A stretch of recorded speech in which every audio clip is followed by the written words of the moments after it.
table.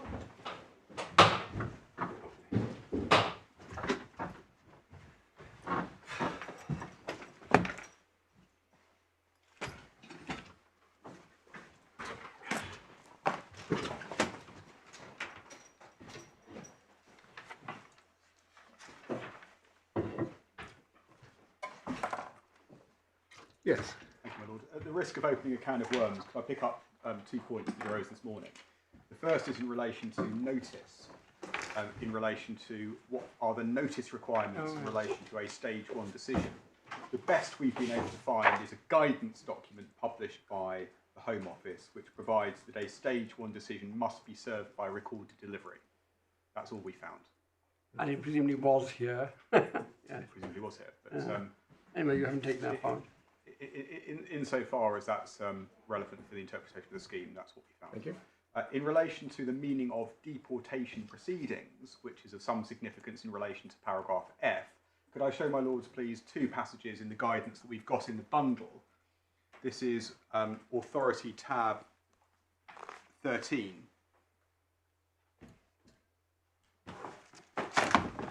Which is the 2026 version of the Deportation on Conducive Grounds guidance. And within that, if we could look please at page 201. So first volume, tab 13, page 201.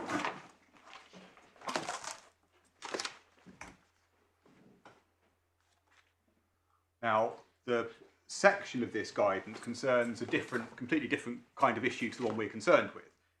British citizens and stripping them of citizenship prior to deportation. But the bit that I wanted to show you is under the heading Overview, the second paragraph provides a person who was previously a British citizen but has been deprived of that citizenship can be subject to deportation proceedings. And in my submission, clearly what the guidance has in mind when it uses the expression deportation proceedings is the whole shooting match, not just legal proceedings.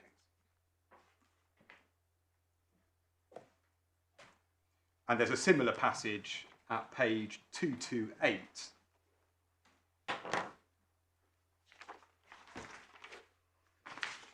Again, it's a different context to ours. It's dealing with deportation in relation to EU SS cases. But on 228, halfway down the page, there's a paragraph beginning where EU SS leave has been fraudulently obtained.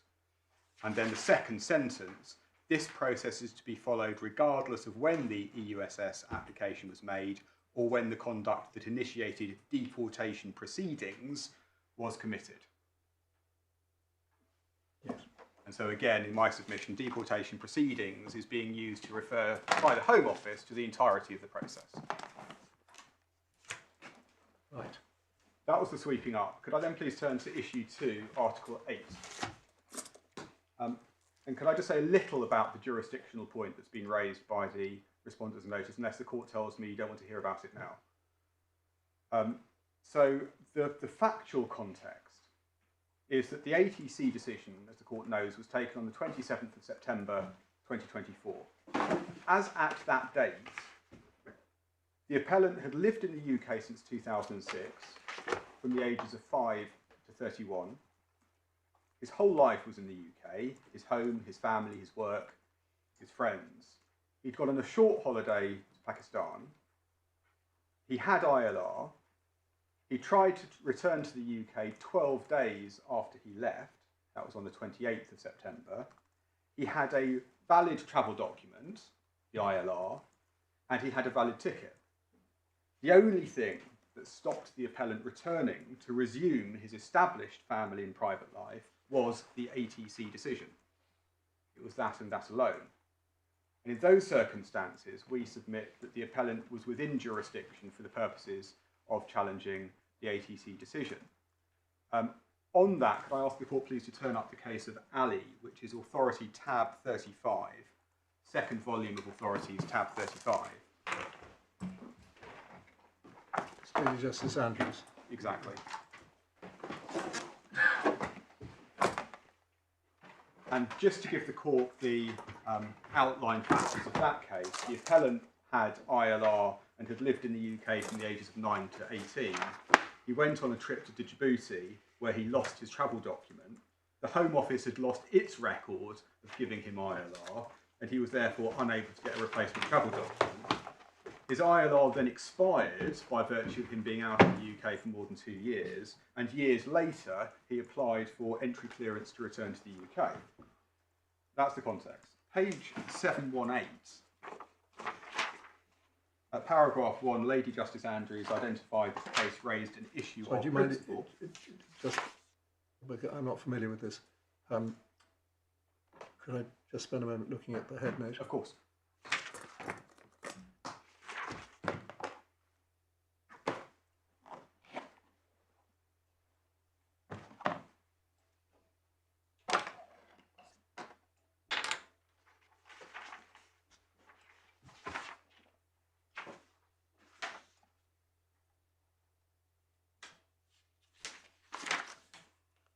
Yes, now you were going to where? Page 718, paragraph 1. Thank you.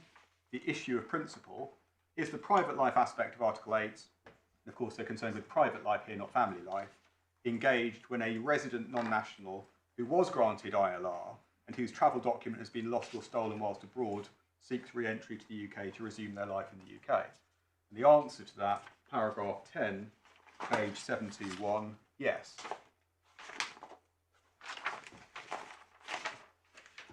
Two passages of the reasoning, if I may. Page 728. Could I ask the court please to read paragraph 45, and then also on the following page, paragraph 47.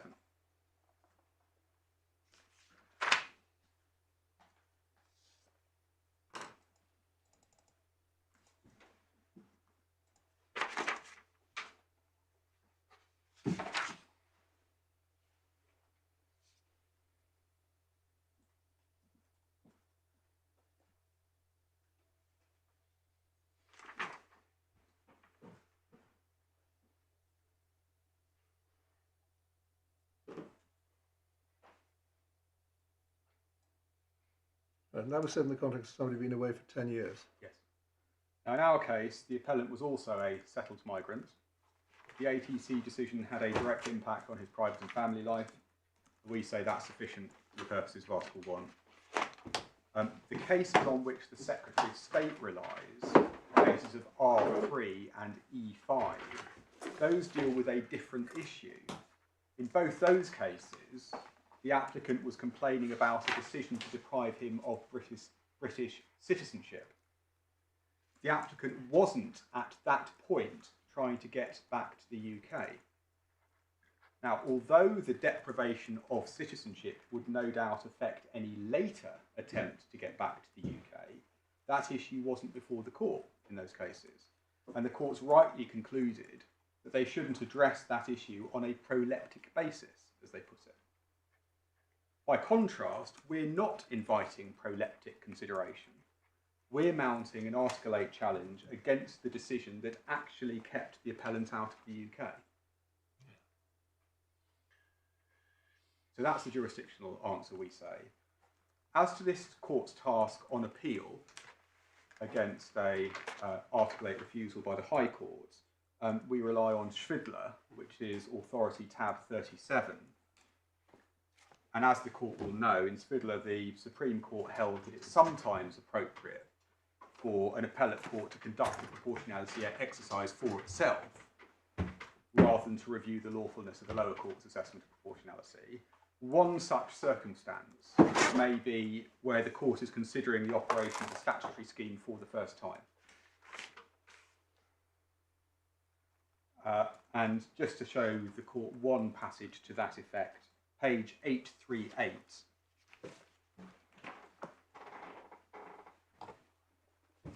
Which bundle is this? Sorry, this is the second bundle of authorities.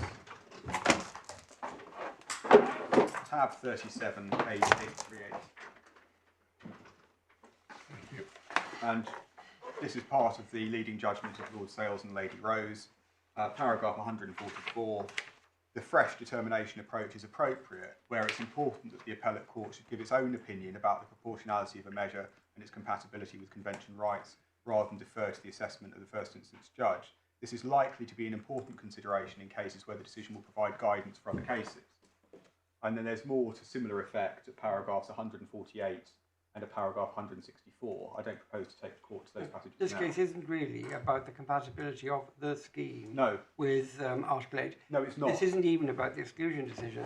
This is just about the individual decision on whether that ATC refusal was a breach of Article 8. I accept that, but the Supreme Court is saying, of course the Supreme Court said that a paradigm situation in which the appellate courts will be expected to conduct the proportionality exercise afresh is where there's a challenge to the convention compatibility of the scheme itself. But another example is where it's a case-specific application of a scheme, but it's the first time that that's been considered by the courts. And Svidler is an example of that, because it wasn't a challenge to the convention compatibility of the sanctions regime. It was the application of the sanctions regime to two particular individuals. And it was appropriate, the Supreme Court said it was appropriate for the Court of Appeal to have conducted the proportionality exercise afresh because it was the first time that the courts were considering that important scheme. And so too we say, respectfully, I'm not quite here. linking that submission with what we're reading from Svidler. Svidler seems to be saying it 144, if that's where you're taking us. Well, I was looking at the opening passage of 144. It then goes on to consider examples like Nicholas, which of course this isn't. Isn't it better just to look at 162, which gives the court the factors? Yes. I know they're not all the factors, but normally that's what you start with, rather than picking one sentence that looks as close as you can to this case. I mean, the real nub of it in my submission is 164. Well, it's best to look at 162 to start with, because that sets out the 5 factors.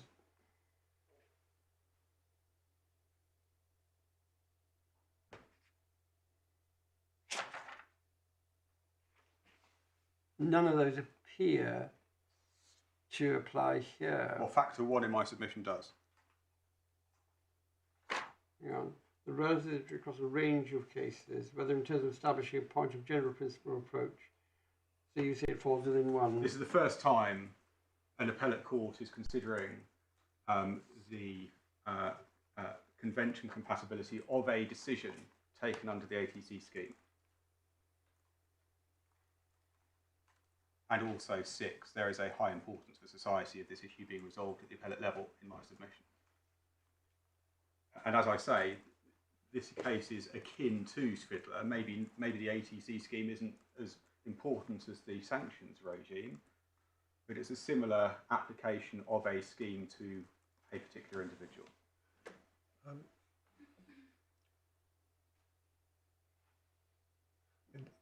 The issue of proportionality, as I understand it, will bite upon, in a case of ATC, might bite upon a very wide range of different factual situations. I mean, you might say with some justice that you're up at one end of the factual possibilities, but that doesn't mean that that there's, as it were, some general pronouncement to be made about proportionality in these cases, because these cases are going to be so various. I don't know Svidler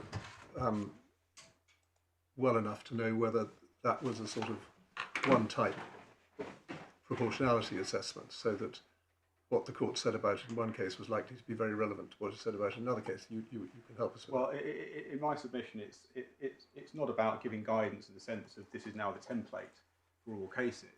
It's what kinds of considerations is appropriate for the court to balance in respect of this statutory scheme. Now, of course, when one's looking at the range of cases across the whole of paragraph 14, except that's very broad, but within paragraph 14F, there is guidance that might usefully be derived from this court's judgment on proportionality.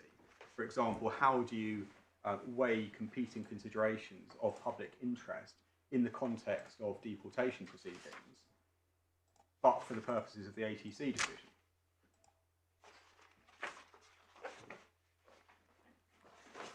Anyway, can I just ask, does Svidler not leave room also for what one take a more conventional approach to any kind of evaluative decision? That if one takes the view that the view of the judge either was outside the range of possible evaluative decisions or showed flaws in the reasoning. Those must be covered as well. Well, absolutely. I'm going to come on to that in a moment. So of course, the court can, I say of course, respectfully, my submission, the appellate court can consider the question of proportionality afresh if it considers the judge made some justiciable error in her analysis. But at the moment, I'm inviting the court, regardless of whether the judge fell into error in her approach, to take up the question of proportionality for itself. And just on this, can I just show the court one more thing, which is the judge's reason for granting permission to appeal on this issue. And this is in the core bundle, tab 4, page 79.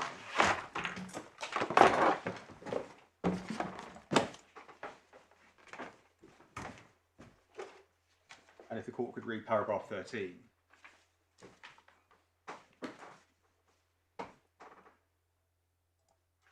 No disrespect, that's her view, of course, but I'll take that. But that's why we're here, because the judge considered it was appropriate for this court to give guidance on the Article 8 issue. Well, so there are two ways into this. One is that we don't even bother to read what the judge has said about this. Exactly. Which is this your first point, but it's not necessary for your argument. And the second is we look at what she said about it and see what we think about it. Exactly. Yeah. And on that, I don't propose to try and pick holes in the judge's reasoning. What I propose to do is outline my 8 core points on Article 8 and say, well, the judge just didn't adequately grapple with those. And I hope that will become apparent when we go through them. Right, well, can we just, before we embark upon this, have in our minds the passages that we are looking at on this hypothesis? Where are we in the judgment here? 129 and 132, I think.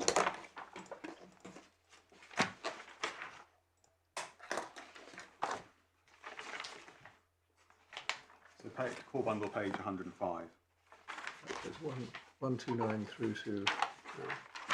And it was only the ATC decision. This wasn't the exclusion decision. No, yes.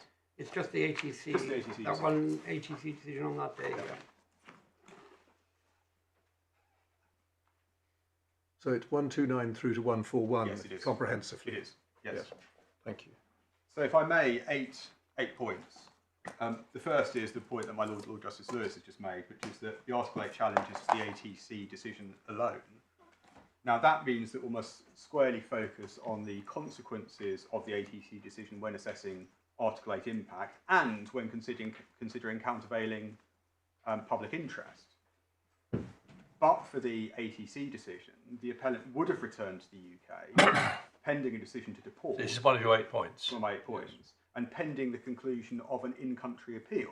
No, hold on, that's not right. At the time that the ATC decision was made, there was no human rights claim made. I know he couldn't have made a human rights claim, or wouldn't have, because he didn't know it was coming. But is it right to say the ATC interfered with an in-country human rights claim refusal when no such claim had even been made? It interfered with the possibility of a human rights claim. Yes, that's different though. Right, well, with that qualification. Now, your point, as I understand, is that albeit that this is focused on the TC decision only, nevertheless, it had significant consequences. Yes, but the point I want to make as well is that it's the deportation proceedings, if they occurred on return to the UK, that would have taken care of the longer term question of fair balance between the Article 8 impact of permanent exclusion on the appellant and the public interest in deporting a foreign criminal. That would all be taken care of by something else. And just remind me, no need to remind me, I've reminded myself. Yep, thank you. So if the balance were in favour of deportation, it's the deportation proceedings that would take care of that. Yeah. Again, I don't want to be difficult. That's not quite right. It's not a balance.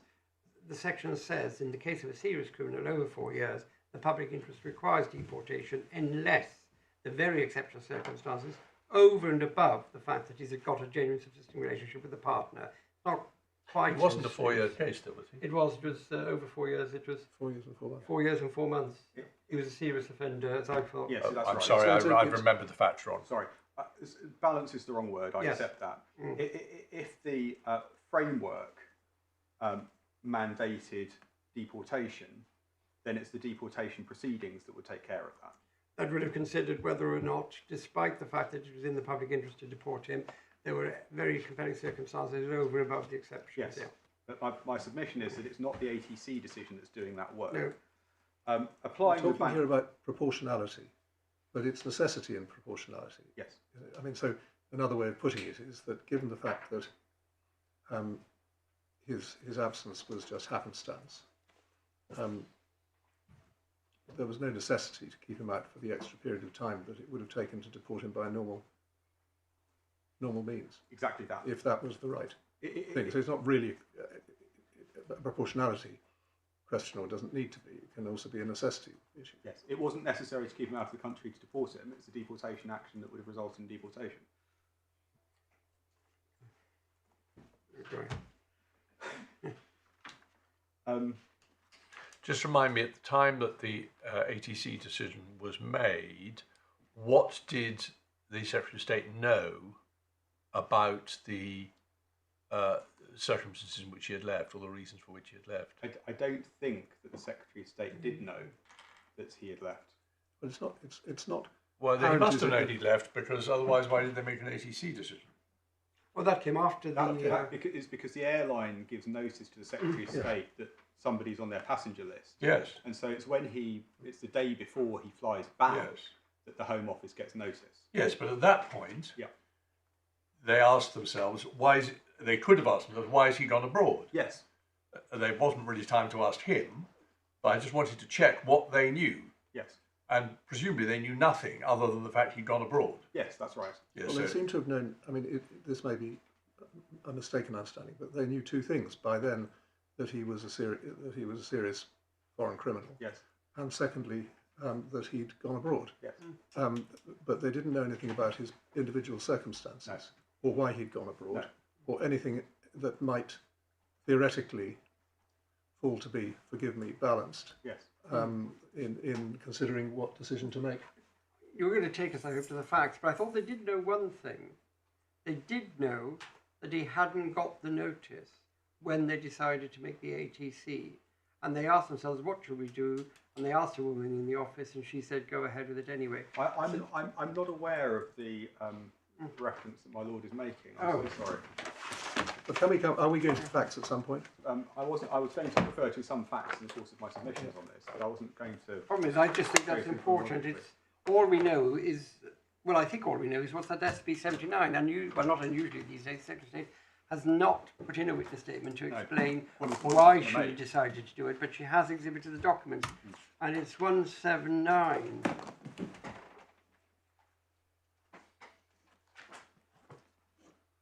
I think she did know this. Do you see the box next to mandatory? Yes. Passenger is subject of a deportation order. Well, that's not actually correct. No. So that's wrong, just like it was wrong in FD. The stage 1 letter shows subject travel bound on 15th of the 9th. So I don't know how she knows that. I'm so sorry, where's my lord reading from? Opposite from mandatory at the But bottom. what page? 79. It's supplementary bundle. Supplementary bundle 79. Oh, sorry, I thought you said 179. So sorry. Yeah, thank you. Yep. So that it starts by thinking he's subject to DO and he's not. Then there's a reference to an OP6 report. I don't know what that is, saying it's abroad. And then the second thing that she knew was it appears, or misspelled, it appears subject wasn't in the country when the DO letter sent. Oh, yes, I see. I contacted the case owner, and she's named. She advised she wasn't the case owner, and we should contact another man who was the case owner. I tried to contact him, but he was out of the office. Advised to start the refusal. So I would have thought you'd want to go to those. Yes. I'm grateful. Yes, thank you. I'm grateful for my lord indicating it, and that's going to be relevant to one of the points I'm going to make, which is about fairness. Exactly. Sorry, just on a purely technical point. HO, is that a superior person? Higher officer, I think. Yes, higher officer, I think. Okay. And on the bottom of the following page, again, subject of deportation order. They seem to think that they made an order, actually. Yeah. So there seems to be a mistake of fact there. Yes, it is a mistake of fact. And it's at the bottom of 79, but it's your case. I mean, you will know the facts better than we do. Yes. So anyway, where I'd left off was the first point as to the focus of the proportionality exercise. The second point is that at the time that he was denied permission to board the plane, the appellant had ILR. And that gave him, of course, an indefinite right to enter the UK. The Secretary of State hadn't at that stage considered it appropriate to cancel the appellant's ILR. No, though, is this not right? If a deportation order had been made, that would automatically invalidated the ILR. She was under it looks as though she was under a misapprehension. Yes, but that's a slightly different point from the point you were making. Might even be a more helpful one. Well, perhaps it is more helpful, but it's also, I think, right to say that, as a matter of fact, by the date of the decision, the Secretary of State hadn't considered it appropriate to cancel ILR. Well, from what we read at 79, she thought erroneously. She thought erroneously that it had, and that was the premise of the decision. Yes, but you wouldn't cancel ILR. If you were thought the deportation procedure was going on, you wouldn't cancel ILR in advance and make it well, not ordinarily, but of course there is a power to cancel ILR. Is there? I mean, but one relevantly usable in these circumstances, you cancel ILR if you're deporting a foreign criminal. But what other circumstances would you, which applied in this case, would it be appropriate to cancel ILR? It's Article 13.7 of the order which we've got in the bundle, which confers power to the Secretary of State and to immigration officers to cancel ILR. Yes, but you have to do that for a reason. Where it's deemed conducive to the public good. That's the point. If this man had been a notorious serial killer, he killed 18 children in Suffolk, you could see the Secretary would say, I'm sorry, he's out of the country now, I'm not having him back. Yeah. If, I'm not minimising what he did was very wrong. He shouldn't have done the drugs and he shouldn't have driven the police officer. Yeah. But it's a different magnitude of wrong. Yeah. And the question then would be, well, given he actually hasn't had it cancelled, and given that he wasn't out of that he was out of the country when it was served, would it be right to make the order? And those two stages don't seem to have entered the decision-making process at the moment. Yes. On pure domestic law grounds. Yes.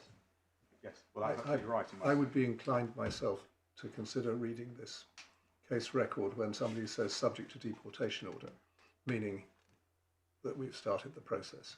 I appreciate that that's not what's said, but I think we've got to take account of the fact that people are making file notes about this. It's inaccurate. The difficulty with that in my submission is that the Secretary of State chose not to file a witness statement.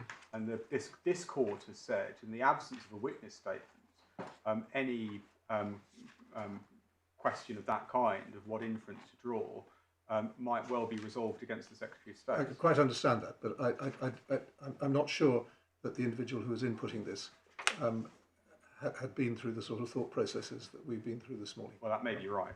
But it doesn't harm your submission. But there it is. Yeah.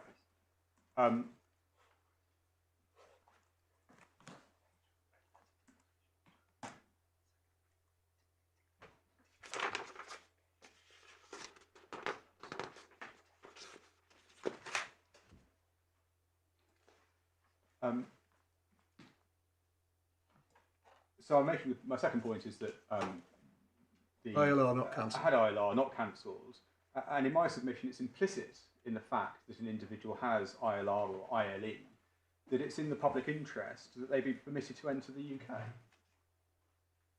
unless and until that ILE, indefinite leave to enter, is validly cancelled. So what's ILE? Indefinite leave to enter. It's the flip side of ILR. Oh, I see. Yes. Now, in those circumstances, in my submission, it's questionable whether the refusal of authority to carry could be said to pursue a legitimate aim, Bank Mallet Lim 1. But at any rate, if it's not a Lim 1 point, it's an important factor in relation to Lim 4. How could the Secretary of State justify preventing the appellant from travelling when the existence of the ILR showed that he had a right compatible with the public interest to live in the UK for the time being? albeit at risk of being cancelled if and when a deportation order was made. Isn't that just another way of saying you couldn't jump ahead of the proper deportation proceedings? Well, it's a bit more than that in the sense that the individual has ILR. Well, if you didn't have an ILR, you wouldn't have to deport him. Well, I don't think it's a requirement that somebody has ILR to take deportation action against them. Yeah, but you No, but the situation of deportation only arises for someone who otherwise has to leave to be here. Well, so it's not really adding to the basic situation. Well, I think deportation orders have a number of functions, one of which is the cancellation of ILR, the other is to act as an exclusion order, to make it a criminal offence to return. Right, that's but anyway, so that's the second point. The third point is the Chiari and Bindlos point, the effect of the ATC decision in short-circuiting the deportation process is the loss of a potential in-country appeal, and by the time that such an appeal would arise, the Article 8 claim will be that much weaker. But the difficulty with that is, whoever the decision maker has got to think, will he make an appeal, and so on, and it just hasn't happened yet because of the limitation of the right to appeal. I mean, you said appeal, and then you corrected. It's much less strong, this point, isn't it, once you realise that until he's actually made an appeal, at the time that it was ATC, he didn't have an appeal, he didn't have a claim. My respectful submission, it's a strong point that the availability, if you want to avail yourself of it, of an in-country right of appeal, and the loss of that possibility is a powerful matter.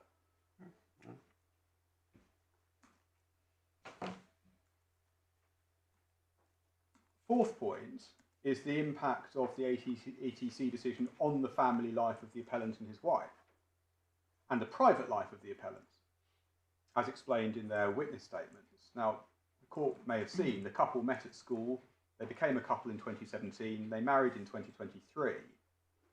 The ATC should say that the wife is, of course, a British citizen. The ATC decision either condemned the wife to live in Pakistan, or it condemned the couple to live on different sides of the world. The wife initially stayed with the appellant, but their situation was very difficult. She suffered a miscarriage in November 2024, and she needed to return to the UK to keep her job.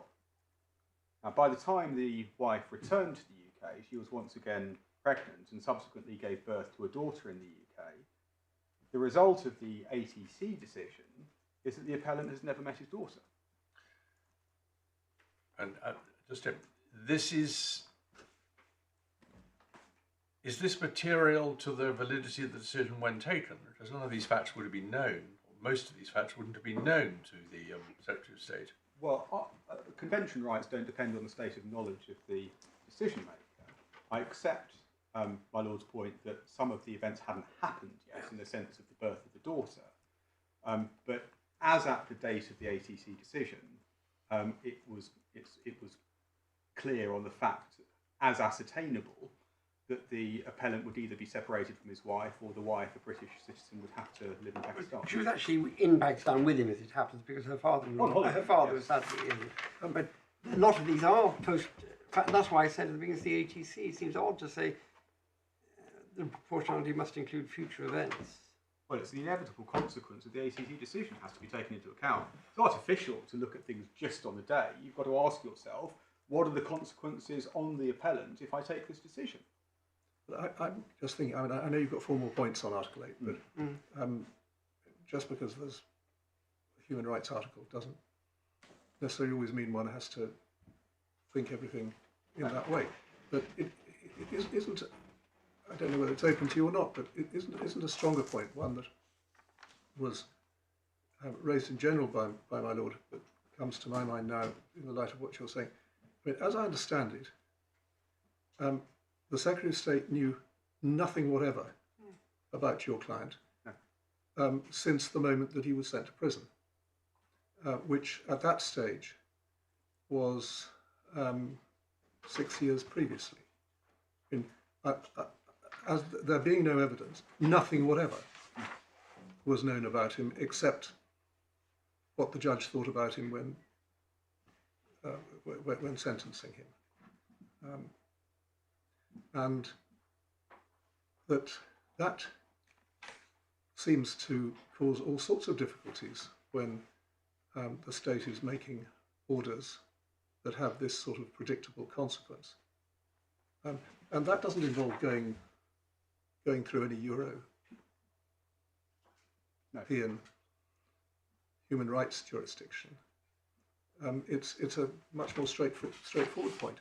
I'm only expressing what I understand to be the position, and Mr. Dunlop may tell us that all sorts of things were known and show us, but basically it seems to be that having established one thing about him, which was a very important and big thing, namely that he had been a serious criminal, nothing else at all was known in deciding not to let him fly, except that he wasn't in the country. Yes. I mean, that doesn't seem to me to be a human rights argument. I respectfully agree. Now he could have had many children or none at all. He didn't have to have a wife. It's just how can the Secretary of State make a fair decision if available information is not gathered? There are at least circumstances, my Lord's mentioned one of, for example, where it's such an emergency that nicety goes by the by, but not quite sure why that should happen here.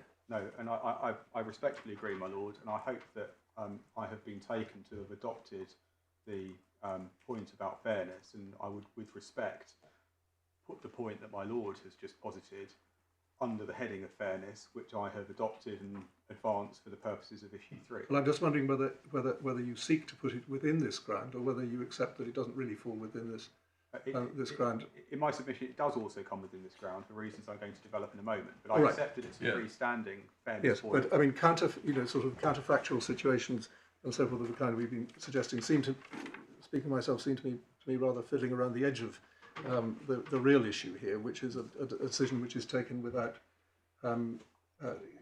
gathering relevant information. Yes, of course, convention grounds are assessed not by reference to the decision-making process of the decision-maker or even what the decision-maker knew. And having regard to the substance of the Article 8 proportionality claim, in my submission I'm entitled to advance the factual reality as it existed at the date of the ATC decision. And the submission I make under this heading is that the effect of the ATC decision was to condemn the couple to live apart, or to condemn the British citizen wife to live in Pakistan. And the point I make is that exactly that kind of situation was described by Lord Wilson in the case of Quiller as being a colossal interference with family life. And just so the court has the reference to that, it's tab 20, paragraph 32.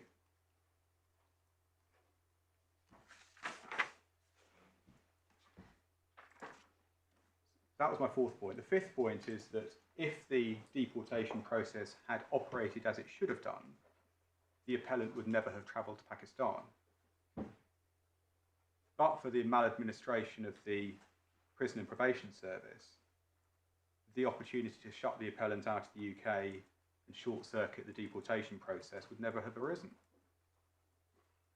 And in my submission, that unfairness goes to issue 3, as my Lord Justice Lewis has identified, but it also is properly factored into the question of fair balance under limb 4 of Bank Mellon. So too, the error of fact by the Secretary of State when taking the decision. Although I suppose one could also say that that was an error of domestic law which vitiates justification for the purposes of Article 8.2 on its own anyway. Sixth point, as I've shown the court, the Secretary of State has the, or I've submitted, the Secretary of State has the power to protect the public from the risk of harm pending the outcome of the deportation process by detaining or imposing bail conditions on the foreign criminal. Now, as Mrs. Justice Farby recorded, immigration officials only learnt of the appellant's convictions on the 15th of February 2024.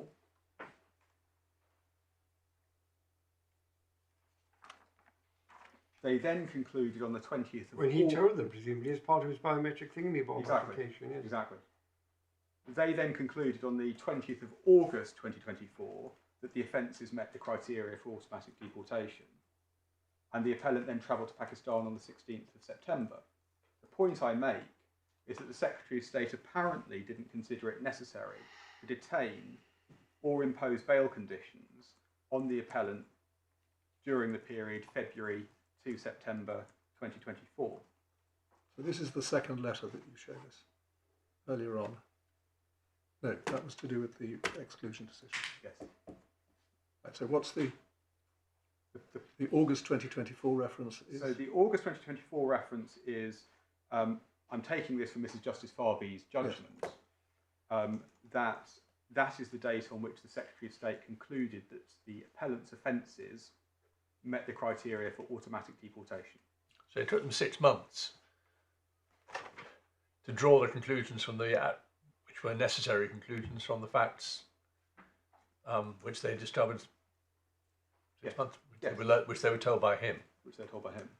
Exactly. But the point I'm seeking to make is that in that period, February to September 2024, if the Secretary of State had thought this is a case where there is a real risk to the public of this individual being in the UK pending the outcome of the deportation process, well, she ought to have used the detention and bail condition powers. Yes, or a less dramatic way of putting that is he's unlikely to be the Suffolk serial killer because she'd have moved sooner. Yes. Yes. So, But also it's a little bit artificial, isn't it? Because the truth is, this is simply an automatic decision because he is thought to fall within 14.4f, and although there's a discretion, in the circumstances in which these decisions have to be taken, you basically get the flight manifest the day before, you run it through the computer, you see this person you think is the subject of a deportation order, and then you just say, stop him. The idea that there is any realistic assessment in that period of a few hours, there can't be, can there?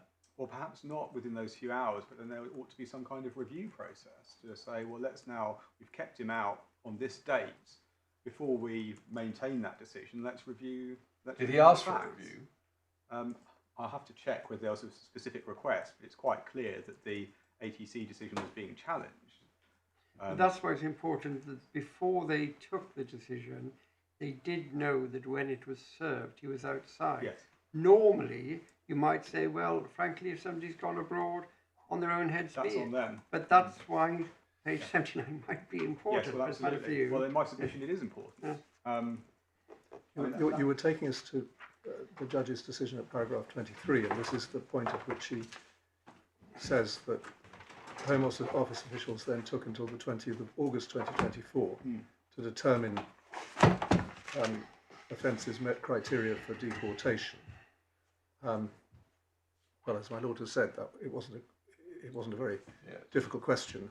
No. But I was just wondering whether there was any paper trail to the 20th of August in order to understand what that consists of, or whether that was just simply an acknowledged fact. For reasons that are opaque, she goes on, nothing was communicated to the claimant at that stage.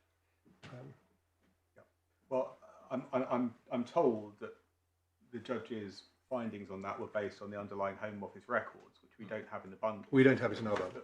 No, all right. But in fact, she says for reasons that are opaque, but it all took a very long time. But until they had made that decision, you wouldn't write to him and say, we're thinking about whether you satisfy the criteria. No. You only write to him at the moment when you decide to make stage one. Stage one. Yeah. Exactly. But the point she appears to be making is that once they'd reached that conclusion, they didn't share it. No. Well, if they reached it, it's opaque as to why they took from the 20th of August, perhaps, until that's what I read in September. They knew it, that they waited another 25 days. Yes, and it's in the meantime that the appellant left the country.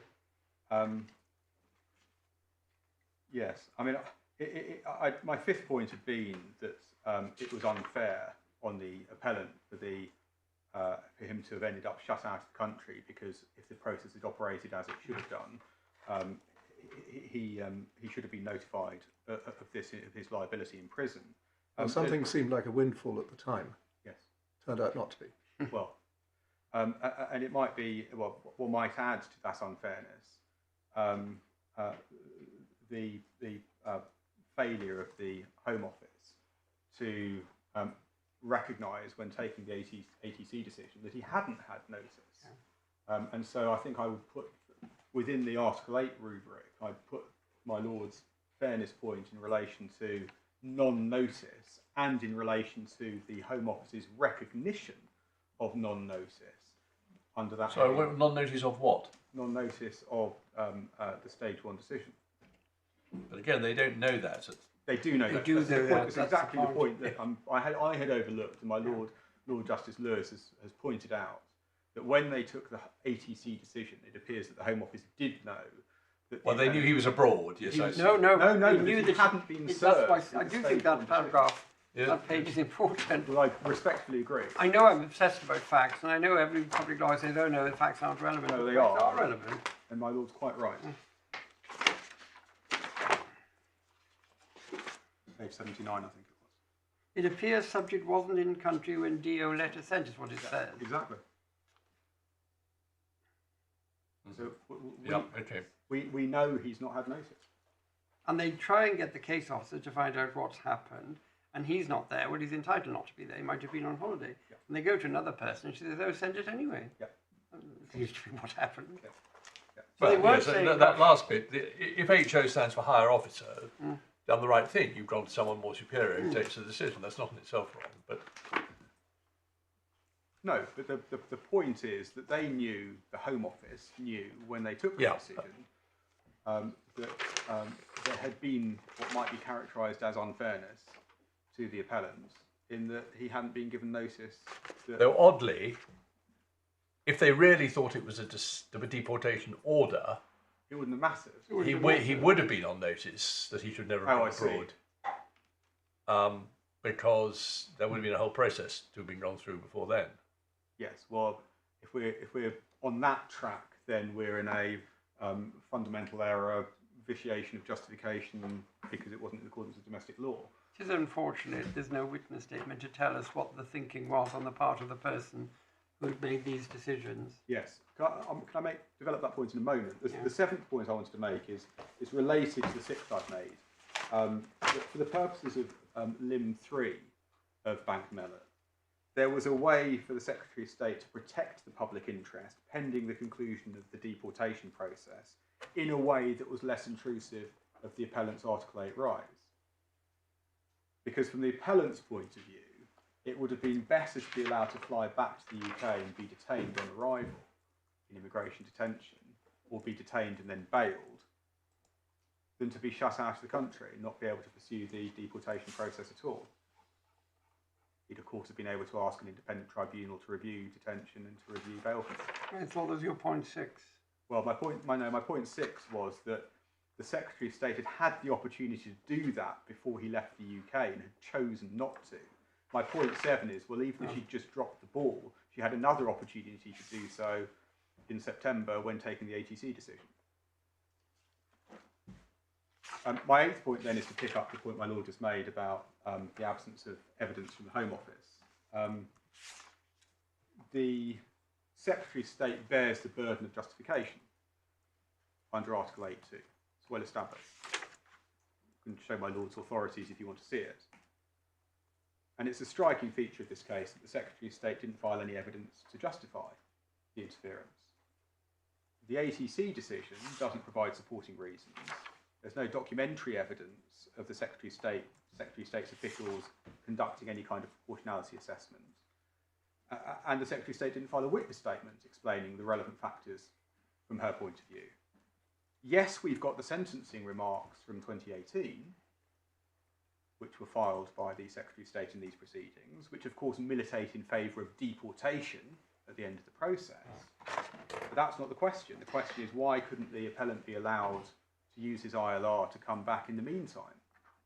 I'm less bothered about the burden on the Secretary of State to justify, because if they haven't got evidence in, you then have to look at everything. Yes. I'm more troubled by old-fashioned domestic law, which says that normally the Secretary of State is expected to explain the facts and thinking underlying the decision. Yes. I know it's old-fashioned. It's a matter of candour. Yes.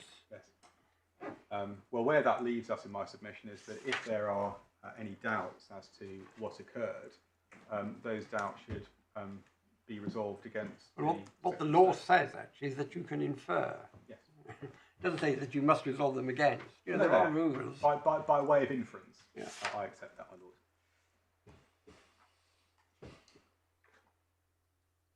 And so, with those points in mind, the domestic law points that go to in accordance with the law, all of the points feeding into the Lim 4 balance, we respectively say that the interference wasn't justified under Article 8.2.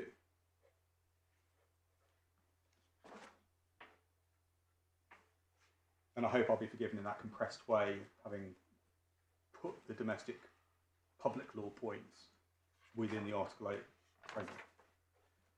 framework. Issue 3 then.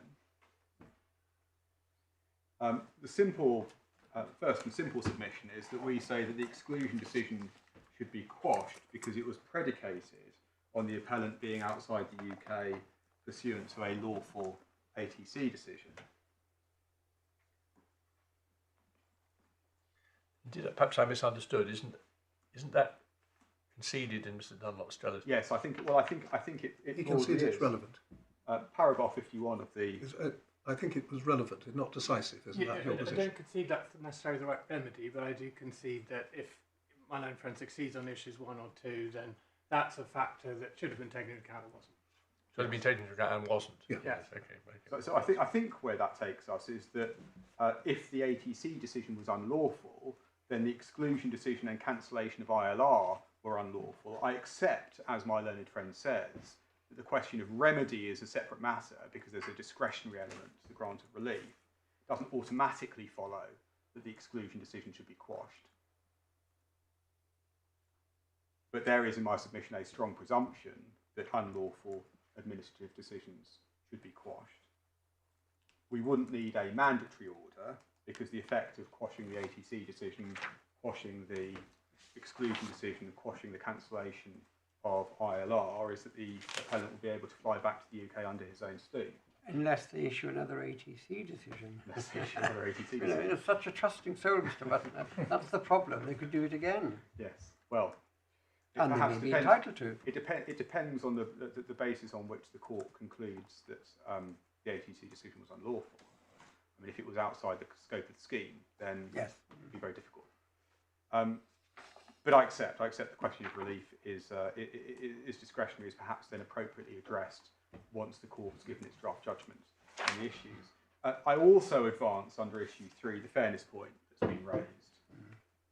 Even if the ATC power was available in principle to the Secretary of State, it was unfair to use it against the appellant in circumstances when he wasn't on notice of the deportation action, essentially for the reasons I advanced. And fair in circumstances where he wasn't on notice, and they knew he wasn't. And they knew he wasn't on I notice. do think otherwise all of these will be quashed because they will never have time to Yes, do it. yes, no, I think that's an important qualification. And in circumstances where he had extant ILR.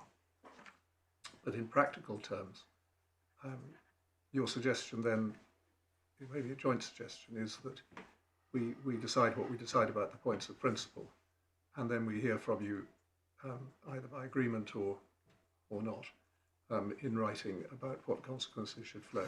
Yes, Yeah. yes. I've discussed this with those instructing me. The only concern with that is that the appellant's circumstances are quite difficult, and he would like this matter resolved as soon as possible. So all I'd ask is that in relation to the question of consequential relief, we're able to make prompt submissions in relation to that.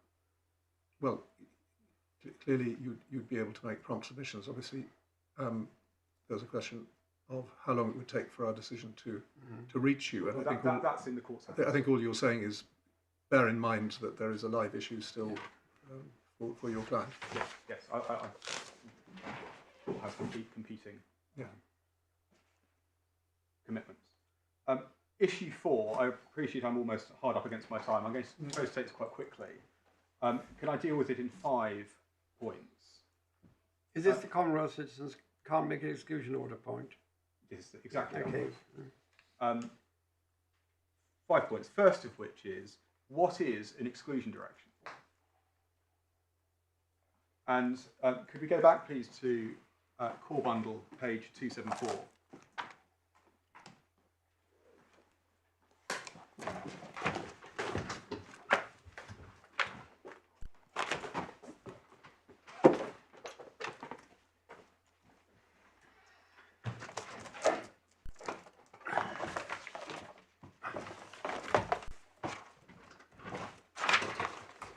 And one sees, we've already looked at this is the exclusion direction dated 13th of June 2025. And it's described as a direction that you should be excluded from the UK on the grounds that your exclusion is conducive to the public good. It's effectively a deportation order without the bit that you've got to leave the UK.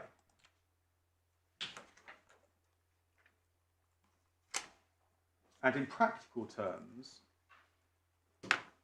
an exclusion direction purports to have two consequences. The first is that existing leave will be cancelled, as it was in this case. And the second consequence is that while the exclusion direction subsists, no immigration officer may grant leave, and no entry clearance officer may grant entry clearance, so that it would be pointless for somebody like the appellant to apply for entry clearance. Now, those two consequences are set out in the immigration rules. Can I please show the court the rules as they existed at the time of this exclusion direction, which is Authority tab 10.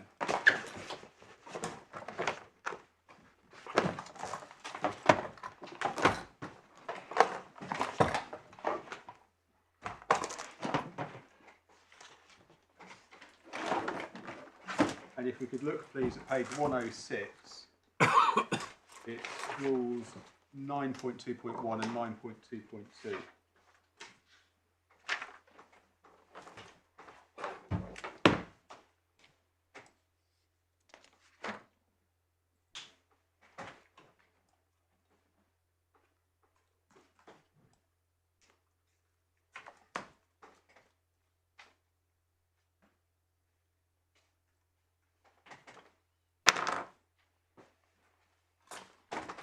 And so one can see that 9.2.1 covers entry clearance and permission to stay, and 9.2.2 cancellation.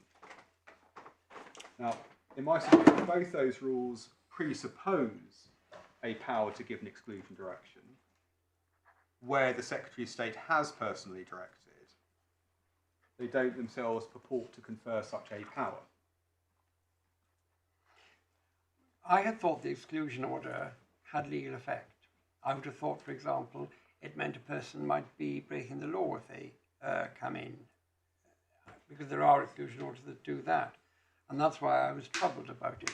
But if all it is a note from the Secretary saying, if anyone else is taking a decision, which they have power to take, I don't think you should be exercising it for this man. It's a quite different thing. It's not a legal document having legal force of itself. It's a document to somebody else saying what they will do when they exercise their powers. I'm not aware of an exclusion decision having, or exclusion direction having the consequence of it being a criminal offence. Well, that was an example. Yes. That's what I wanted to show the court. I mean, say he was in the United Kingdom at the time that the exclusion order came. Does it require him to leave the United Kingdom? The Secretary of State may not have realised he was visiting his aunt in Northumberland.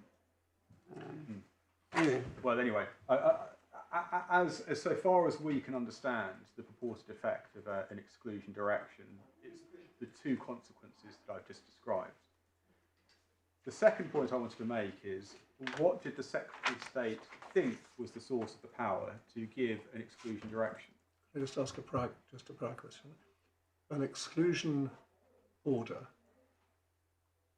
has the effect, two consequences that you've identified. Lasts indefinitely. Yes. You're going to tell us about appeal mechanisms? Well, Secretary of State says there isn't one. Right, but so, not thinking about your client in particular, but somebody is the subject of an exclusion order, which is indefinite in time, and is basically permanent banishment. Yes. And you say without any ability to appeal from it, and that the only remedy would be by way of review, administrative review. Request to revoke. A request to revoke. There's a process for that which you will show? So no, I'm not going. I'm unable to show the court a process. Right, it's just that you presume that somebody could write to the Secretary of State and say, please revoke my in the exclusion. same way as somebody could request. It must be the case, assuming there's a power at all, whatever its source, if it is proved to be unlawful in some way, or its maintenance is unlawful in some way, then without any procedure, you write and say, please revoke it. And if they refuse unlawfully, you can judicially review them. Yes. That would be how it had to work. I think that must be right. So it's really justiciable only by way of judicial review. Yes.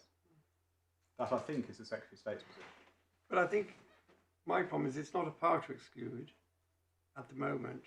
It's a power to tell people if you've got powers to cancel leave or refuse leave, cancel and refuse. And never let this person in, because it's an it purports to be. Yeah.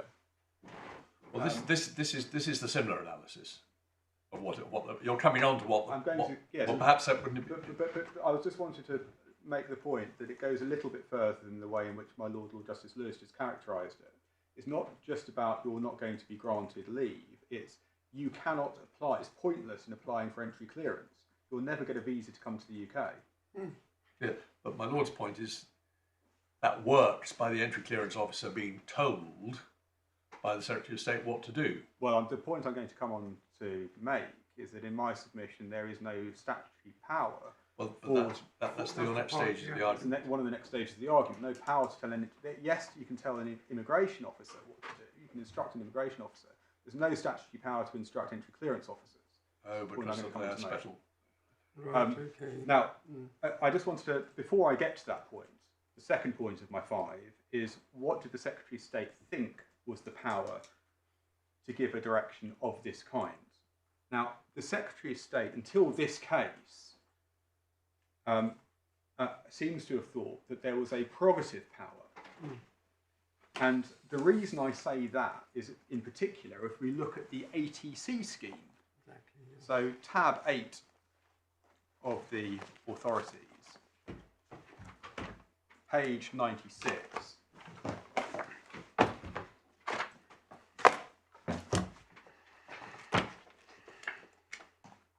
course, the reason that this scheme says something about exclusion decisions is because of paragraph 14E. Page 96, paragraph 3, last 3 lines, the power to exclude is a prerogative power exercised by personal decision of the Home Secretary.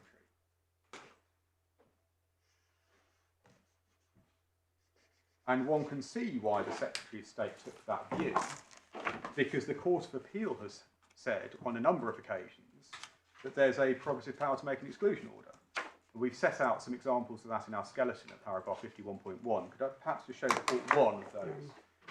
Tab 23, it's the next volume of authorities.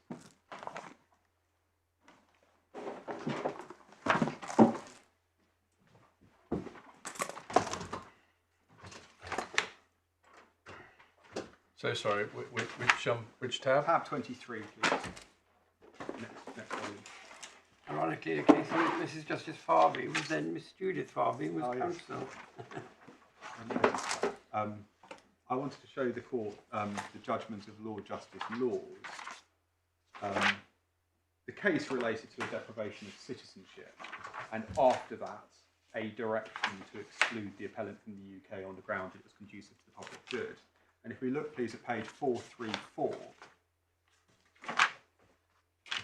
paragraph 13, last sentence, the power to exclude from the UK is a prerogative power of the Crown.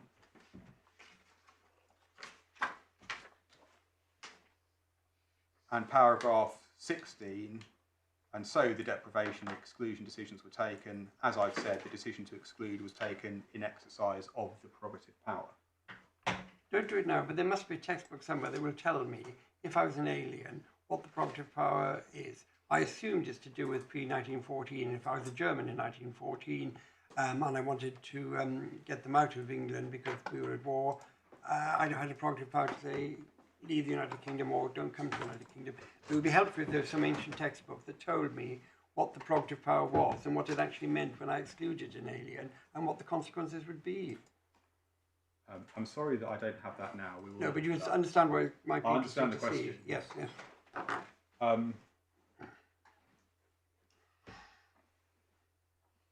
So that was what was said by the Court of Appeal. But in the case of Munir, the Supreme Court explained that there has never been... So are we now still on point 2? We're still on point 2.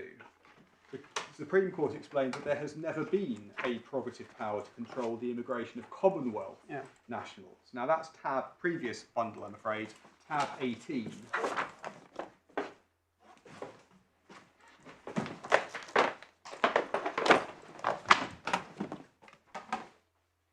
Page 324.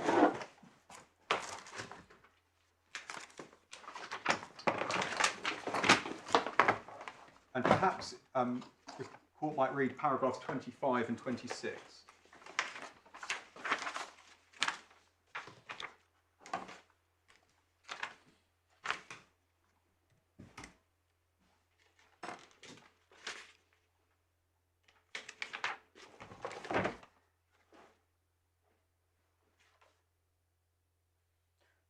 I mean, just pausing, between E and F, he's contrasting aliens to British and Commonwealth citizens, but Commonwealth citizens because those who owed their allegiance to the Crown. But a Pakistani citizen doesn't owe an allegiance to the Crown.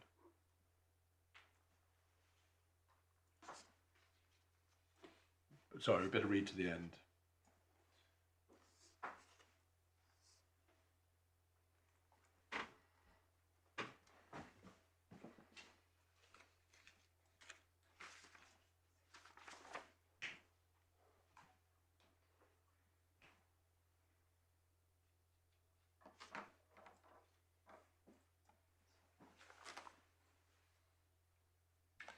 So do you say 25 and... 25 and 26, please. Yeah.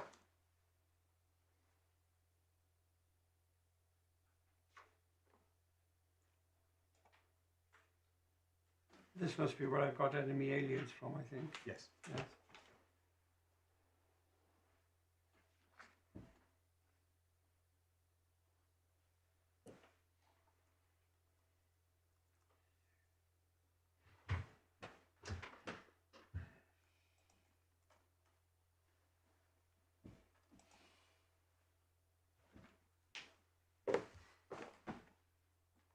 So then that's what I want to show the court in Munir.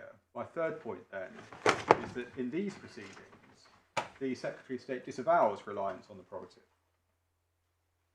and contends that the power to exclude is conferred by the Immigration Act 1971. The first point I note is that the Immigration Act says nothing about a power to direct exclusion.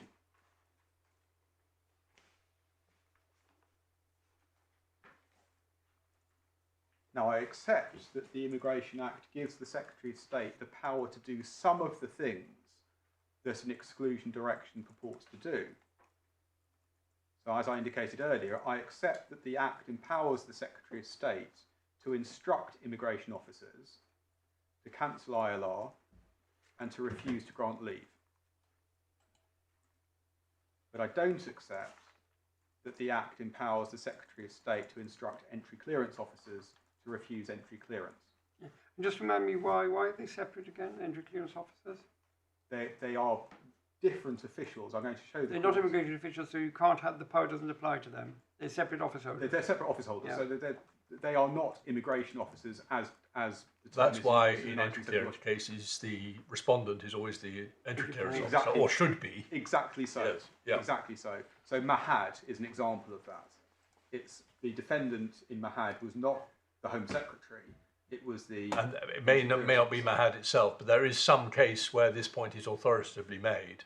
And I hope that it's the one that I'm going to show the court in a moment. Yes.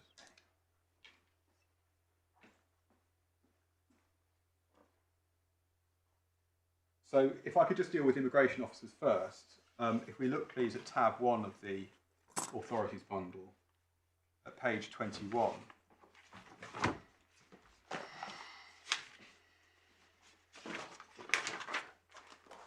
Sorry, page 21 of the authorities bundle. Yes, please. Tab 1.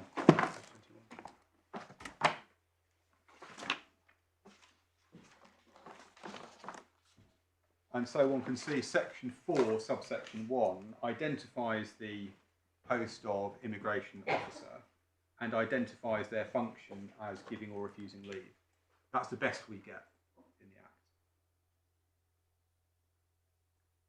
Act. And so that's their power to grant or refuse leave. Immigration officers are also empowered to cancel ILR. Page 16.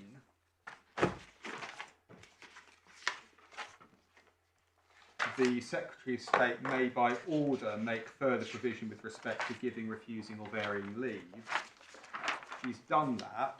Tab 3, page 52.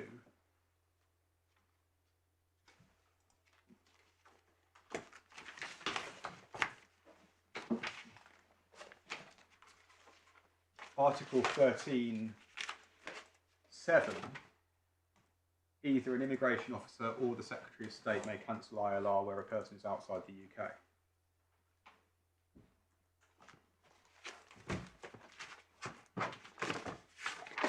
And then the final piece in this jigsaw, back to tab 1, page 37, please.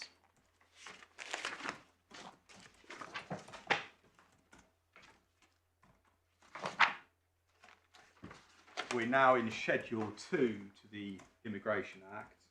Paragraph 1, subparagraph 3, the Secretary of State may give instructions to immigration officers.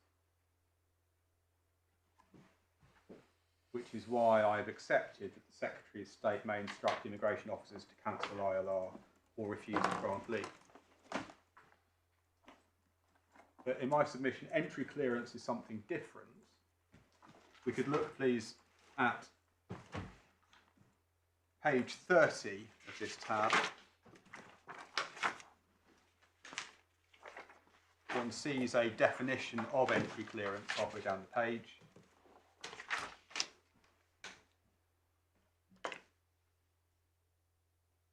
And as we've just discussed, entry clearance applications are made in accordance with immigration rules to entry clearance officers rather than to immigration officers.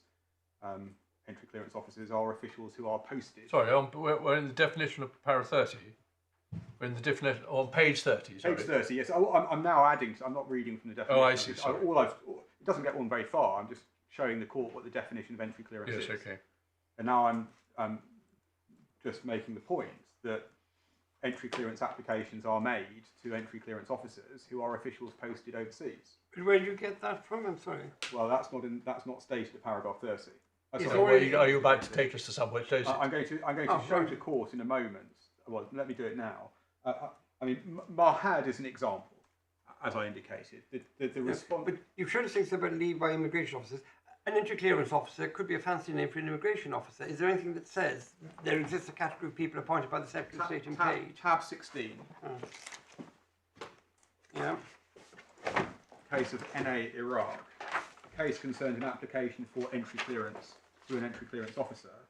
Page 284. Paragraph 7.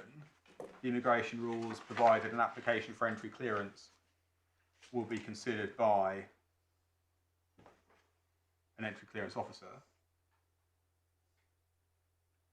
And then paragraph 9, one sees that paragraph 320 of the immigration rules provided general grounds for refusal of entry clearance, including where an applicant hadn't satisfactorily established their identity. And what had happened in this case was that the Secretary of State had issued guidance telling entry clearance officers that they shouldn't accept certain kinds of Iraqi passports. And the Court of Appeal held that that amounted to an unlawful direction to entry clearance officers. And we'll see that at page 290. If you could please read paragraphs 18 and 19.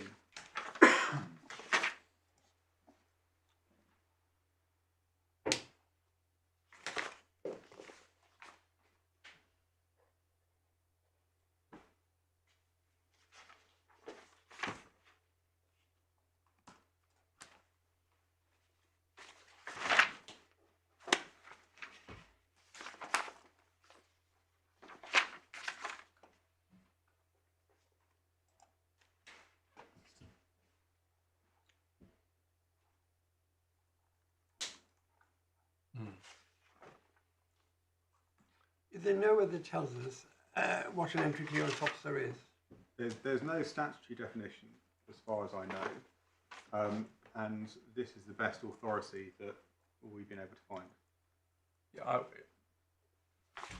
I'm slightly surprised by that, because I just remember learning when I first started to do immigration law that anomalously, you might think, entry clearance officers were independent officers, yes, and everyone else were just delegated powers of the Secretary of State.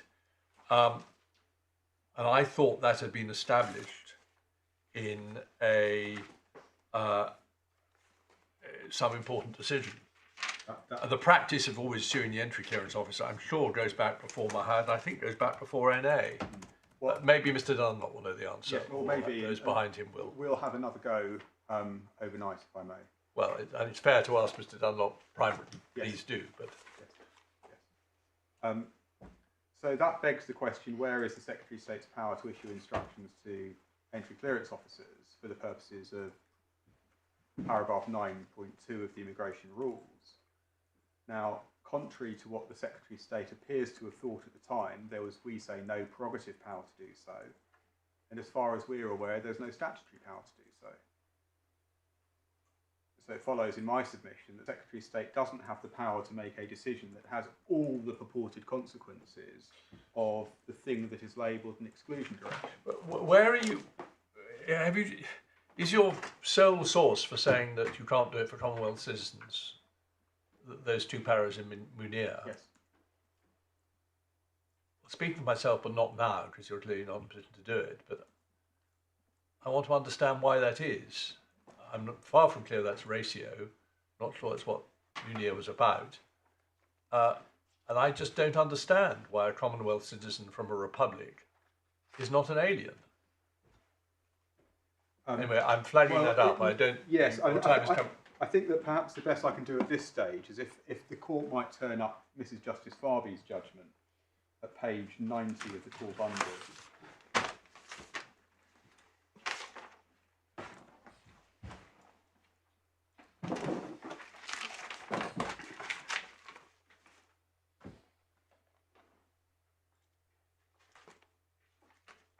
If the court might please read paragraph 62, which is a citation from the judgment of the Court of Appeal in a case called AFA.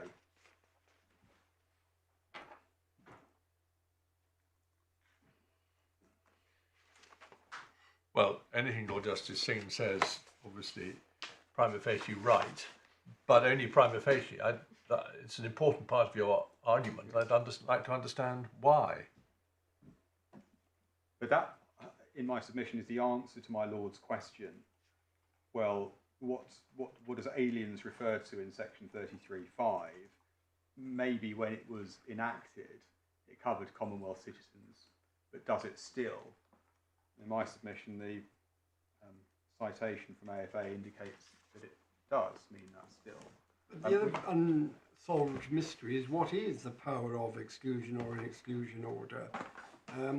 If they've called it that, and it's not actually exclusion in the way we were thinking of enemy aliens being put in the Isle of Man in World War II, if this piece of paper uses the word exclusion but means something different, direction, then frankly it doesn't matter at all whether they're aliens or citizens of the Commonwealth, or indeed whether His Majesty the King is head of that particular Commonwealth country.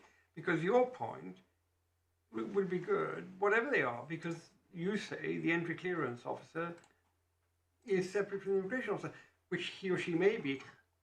I'm finding it astonishing that the Secretary of State can't tell entry clearance officers what they need to do.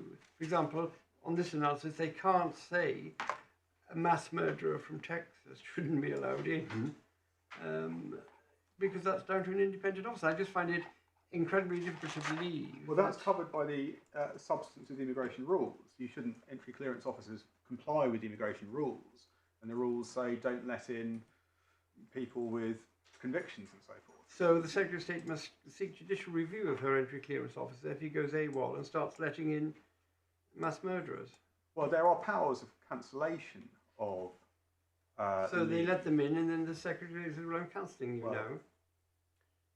Anyway, but I should say that, of course, the submissions that I've made about what is an exclusion direction is my attempt to make sense of what this thing is, because it's not defined in the Act.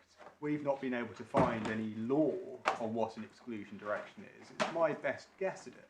Now, this then leads me to my fourth point, which is more fundamentally, if the 1971 Act did empower the Secretary of State to issue a directional order to exclude a person from the UK on the grounds of conduciveness to the public good for all purposes, unless and until the direction is revoked, then that power would be to the same effect as the power to make a deportation order, except you don't need the bit kicking the person out of the country. And in all other respects, it sounds and feels like a deportation order. Well, it would make a rational system. Yes. Deport them if they're already here and then don't let them back, or if they're already gone, don't let them back. Yes. Yeah. But that would then tell strongly against there being a statutory source of a power to make an exclusion order, because it would beg the question, well, why did Parliament make specific provision, for an elaborate provision for deportation orders, but say nothing about this apparently parallel system dealing with people who are already out of the country? Of course, if you're right that a deportation order can be made even for someone who's out of the country, that would square that circle. Exactly, and that's my submission as to why one doesn't find exclusion orders written into the 1971 Act, because it didn't need to be. Now, the first point is, of course, that we say the fact that the deportation power is spelt out expressly tells against there being an equivalent implied power to make an exclusion order, or the inference of an ancillary or incidental power of exclusion. And then, as I say, the corollary of that submission is that the Secretary of State can do it by way of deportation order. yeah. See, I've got the advantage, because I don't bring my laptop, I bring lots of books, and I brought Salisbury statutes. And Section 2 of the 2015 Act, which we're dealing with, is headed Temporary Exclusion from the United Kingdom. It doesn't apply to your client, but it says a temporary exclusion order is an order which requires an individual not to return to the United Kingdom unless.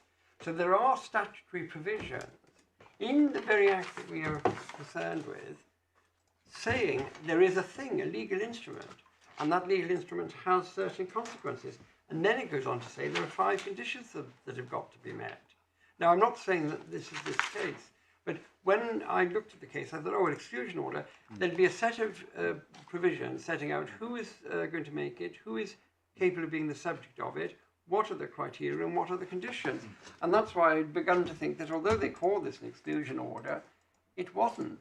Yes, it was an exclusion hint. I had the same thought process, and we've included at page 26 of tab 1, section 8B of the 1971 Act, which is headed persons excluded from the UK under certain instruments.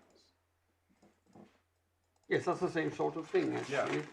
Yeah. But that doesn't seem to. Well, maybe the answer is that's what the Secretary of State thought she was doing, but she didn't have the power to do it. No, she doesn't under that, nor under Section 2. No. I'm only relying on these as things that show you what you'd expect to have. Yes. Well, it may be that I've gone down the wrong path. I mean, maybe the answer is she's got the power to make exclusion orders, but not in this case. I was trying to make sense of what she'd done in this case. Perhaps that wasn't. But she has a power to give instructions, and it would be helpful if she stopped calling them exclusion orders. Yes. Although that may be what she's aiming at. Yes. Well, if that's the case, then that's the answer to that. But Subject to the ECO pod. Subject to the ECO pod. If she wants to make an order that has the effect of excluding somebody like the appellant, and she can't bring herself within Section 8 capital B, can't bring herself within the 2016 Act, whatever, then in my submission the answer is, well, you can just make a deportation order. Yeah. Because DECA, you're not limited to people who are in the UK. Well, that's why I asked Mr. Malik that very question yesterday. Yes, that's why it's, assumes some importance in our case.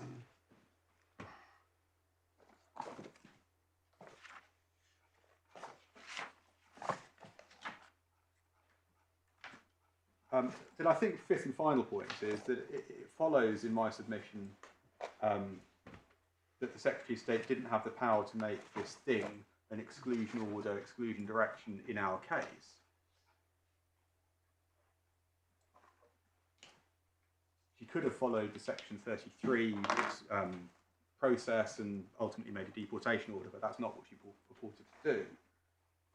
Now, I just wanted to follow through the consequence of not having the power to make an exclusion order of that kind in this class of case.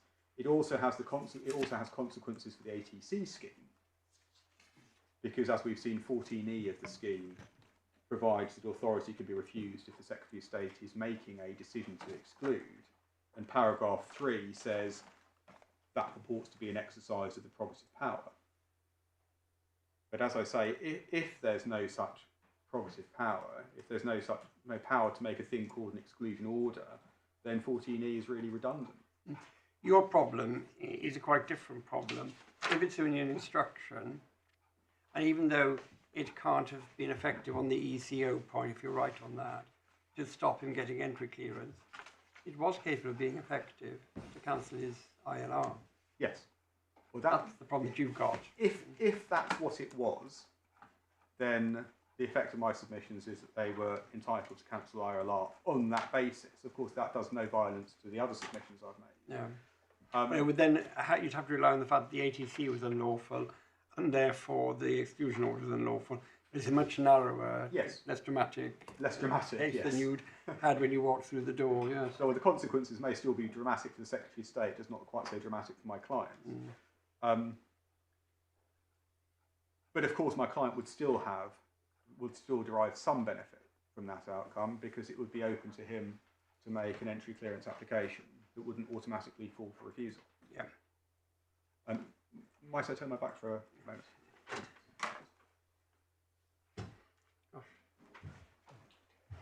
Unless the court has any questions, those are my submissions. I only have one question, which maybe this, if you were going to, it's for reply, but do you have submissions about the decision of this court in G1? Was GI, sorry. G1? GI, I think. Oh, is it? I'm so sorry. Which is where Lord Justice Laws says in terms, it's common ground that by virtue of its prerogative, the court has ample power to exclude an alien from the UK unless the power has been abrogated or modified. So that seems to be authority of this court, that there is a prerogative power. But only for aliens. I'm so sorry?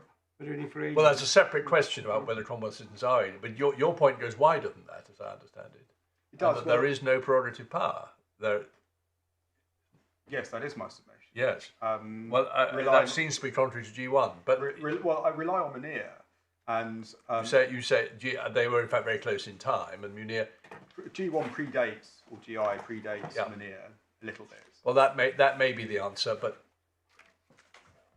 maybe something we need to grapple with in reply when we hear more. Could I just give an outline of what I think would be my answer, which is that If this court were bound by GI because what is said by the Supreme Court in Munir is obiter, and what is said by the court in GI forms part of the ratio, even though it was pursuant to common ground, that would then mean that this court is bound to conclude that the power to make an exclusion order is an exercise of the prerogative. Yeah. But that would still then be subject to Section 33 of the Immigration Act, which says that prerogative powers don't apply to, paraphrasing, don't apply to Commonwealth citizens.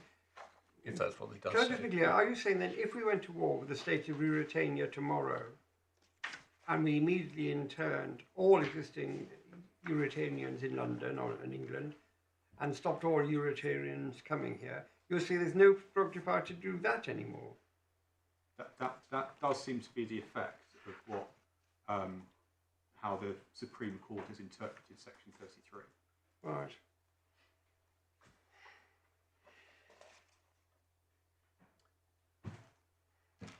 Well, thank you both very much. Yes, Mr. Underhill. My lords, no criticism at all, but I am starting about 32 minutes later than expected, which means I have less time and also more to respond to. I just flagged that up at the outset. I'll just make as much progress as I can. We can see where we are at 4:30. Yes. Well,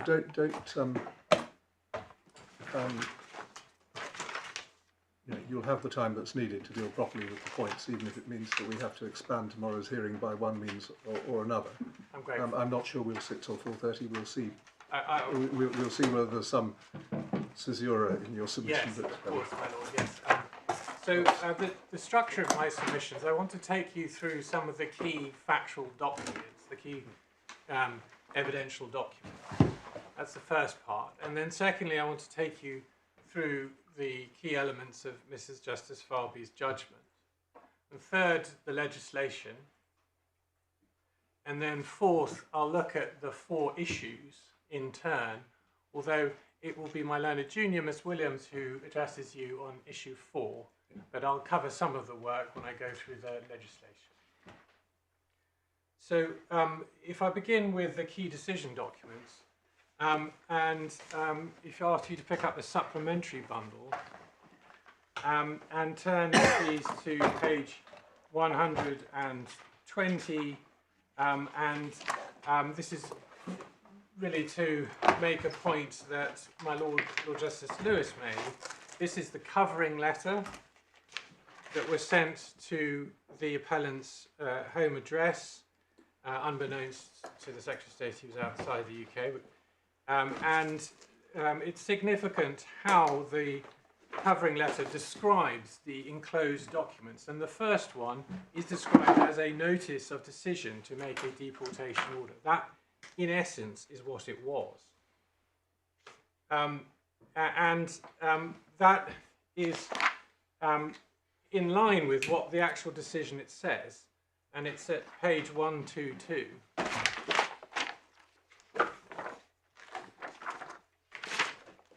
And it's significant that the heading... I'm so sorry. Yes. We're in the court. Which bundle are we in? Supplementary bundle. Oh, supplementary. It's a slight curiosity, and maybe it's not all that curious, but I think the documents you're about to take us to all come from the witness statements of the appellant, don't they? I mean, it's a feature of the fact that there wasn't evidence. I think that might be explained by the fact that, I'm just guessing here, but normally when you file your judicial review claim, you also put in your witness statement with your evidence, and obviously they would want to make sure these decisions were attached to the evidence. There is actually a statement from a senior official from the Secretary of State, but all it does is exhibit contemporaneous notes from the time. All right, okay. Well, at the moment, we've got this first one here, 25th of September. I draw attention to the heading at the top, Notice of Decision, Decision to Deport pursuant to the Immigration Act 1971 and the UK Borders Act 2007.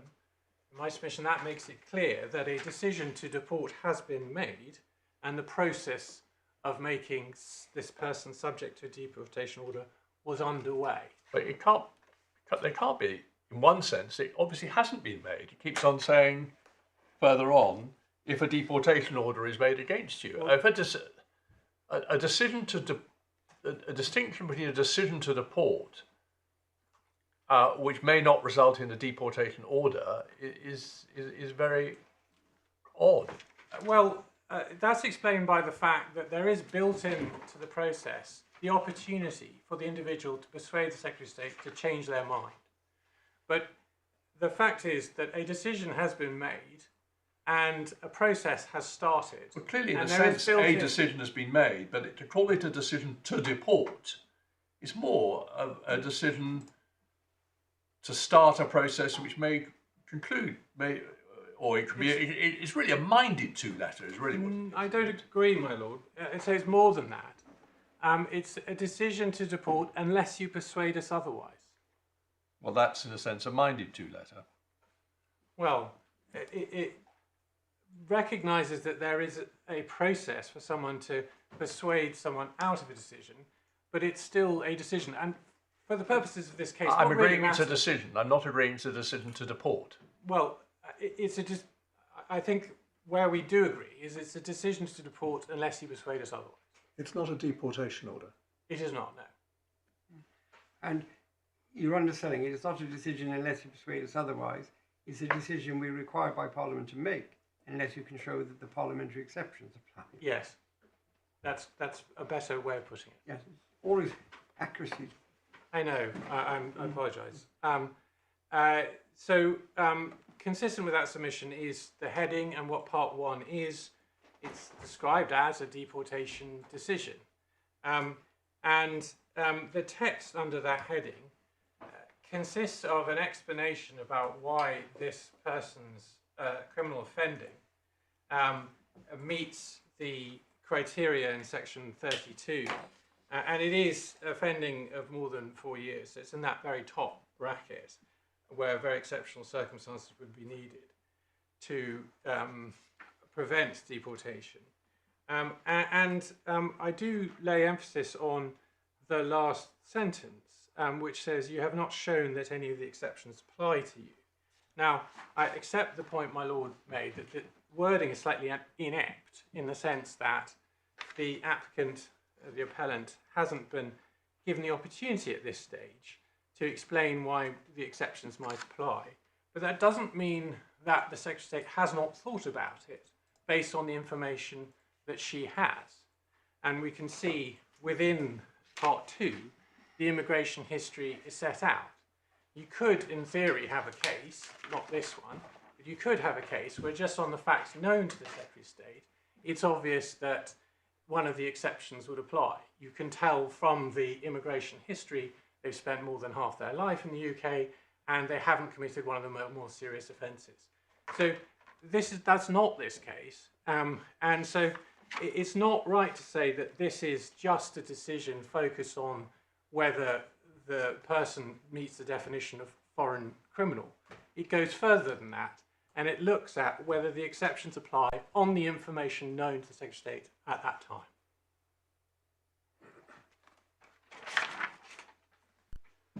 time. And it's true that the word if is used a couple of times, what this means for you if a deportation is made, and it's true that that recognises that there is built into this process an opportunity for someone to say that this decision you've made is wrong and you should effectively withdraw it or revoke it or not get to that final stage of making a deportation order. But note that there's also wording such as my Lord drew attention to on page 124, removal from the UK. The Secretary of State proposes to give directions for your removal to Pakistan. And so this is clearly envisaging future removal. It's something that has obviously started the process towards a deportation to Pakistan. And we then have a section headed one-stop notice, and this warns the appellant that he has one chance effectively, to try and persuade the Secretary of State to change her mind, change the course that she started on.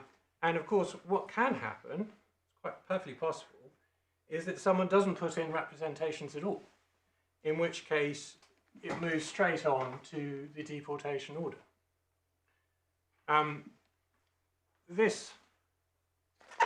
The one-stop notice is at page 128, and there's also a disclaimer form, which is 129. The next key document to take you to is at page 79, and that's the document that my Lord Justice Lewis drew attention to.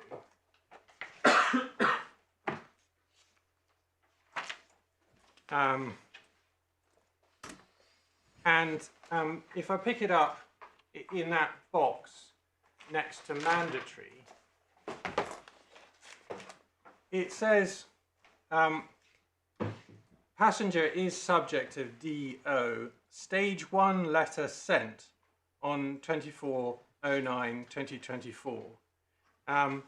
And it also says OP6 report shows subject travel outbound on 15th of September 2024. So what that means is some sort of report shows that he left the country on the 15th of September. Do you know what an OP6 report is? Yes, I did get instructions on that. It's a report which the National Border Targeting Centre runs on a Home Office passenger data system to see when someone has left the country. So what they've done is they've noticed there's a stage 1 decision on the 24th. They've had a look at where the appellant in this case left the country, and they say it appears subject wasn't in the country when DO letter sent. Now, reading all of that together, reading it fairly and in the context that this is just a memo, no one thought, presumably at the time, that this would be presented and discussed in the Court of Appeal. What the person here was recording was that there had been a stage 1 decision letter sent. And that was sent only, 3 days ago. And it was sent at a time when the person was outside the country. So just from those details, it cannot have been that they thought that there'd actually been a deportation order, because that comes much later in the process, much longer after the stage 1 letter. And so it's just not very careful wording to say subject of DO. What they really mean is subject of DO stage 1 letter.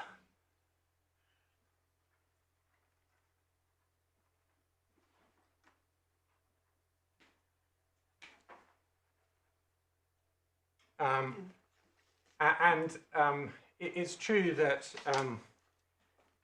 we don't have a witness statement from the individual filling this out, or indeed from the higher officer who's named at the end of that box.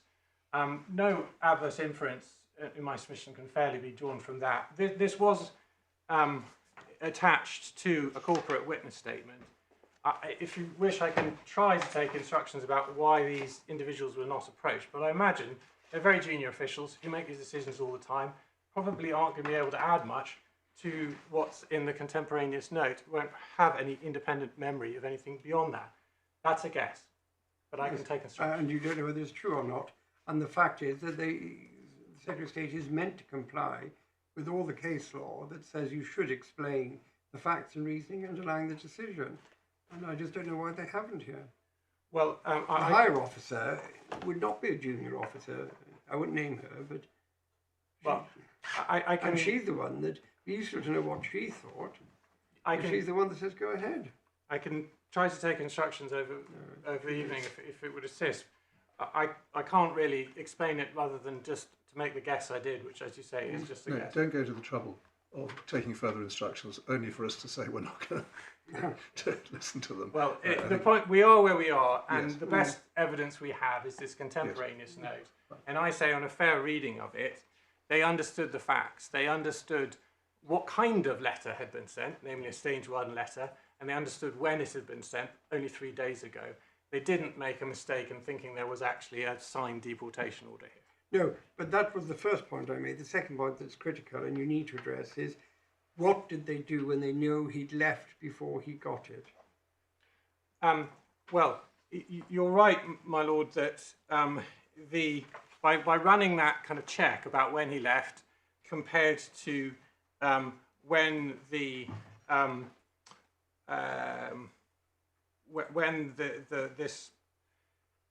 stage 1 letter was sent, they've reached the correct conclusion that he wasn't in the country when the stage 1 decision letter was sent.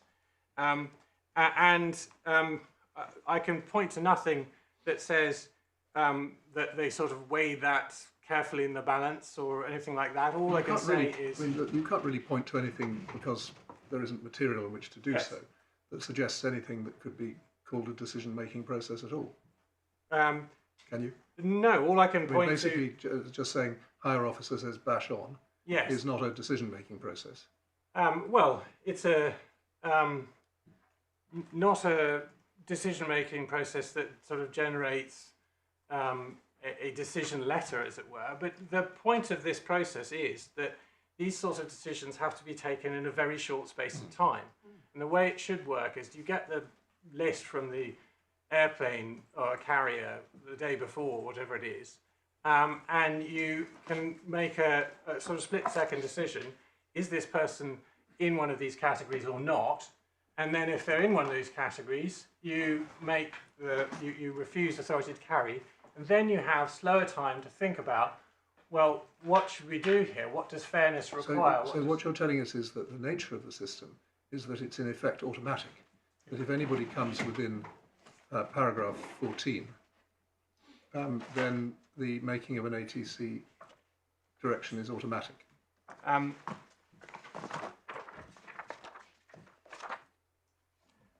can't say that it's automatic because of the wording of paragraph 14, which says may be refused. Well, exactly, but in practice, but in practice, you have to be able to make quick decisions in this context, and it's an important part of the context that you can make the quick decision that holds the ring, protects the public, and then in slightly slower time, you can then investigate the circumstances, receive submissions or whatever it may be, and if necessary, you can change your position and say you're allowed on the next flight, as it were.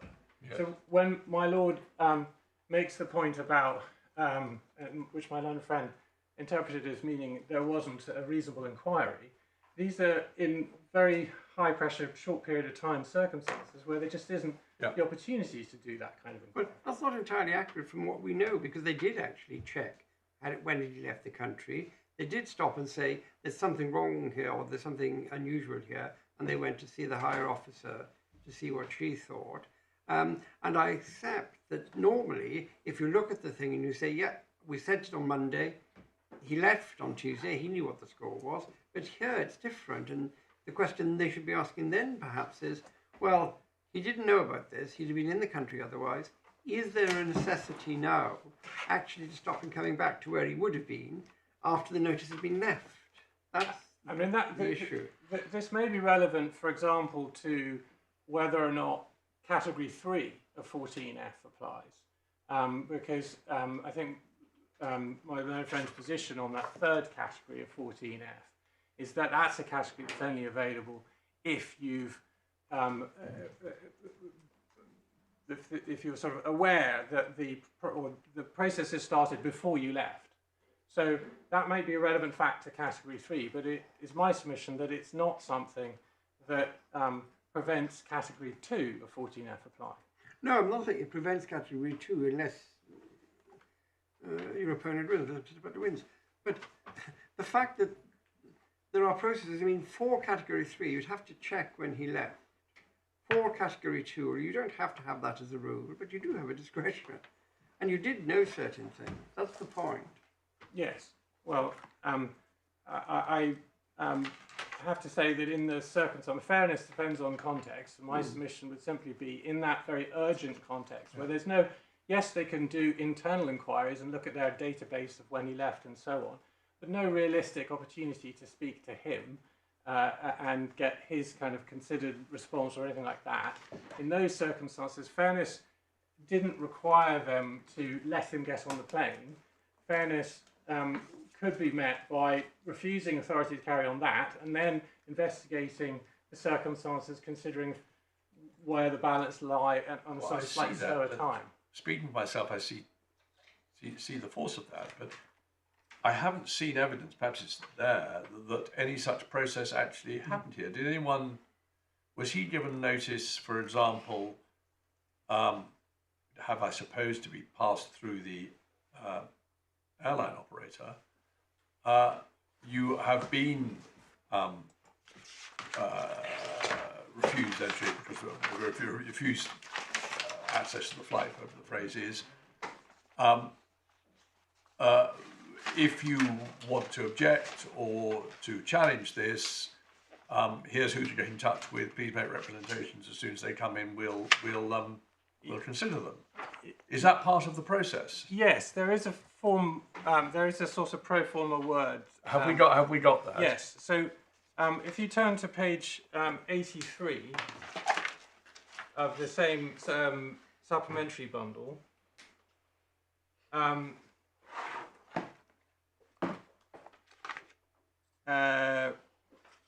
This is the email to Emirates, the carrier, and it says urgent authority to carry refused,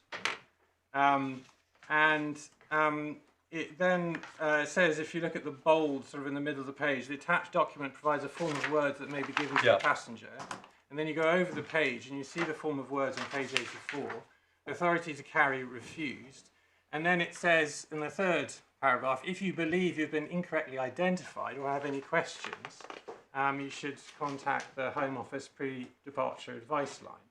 So there is a sort of process where in slightly slower time you can, the Secretary of State enables the individual to say, well, hang on, why have you put me on that list? And to say, well, this is what happened in this case. You look at page 9 of the same bundle.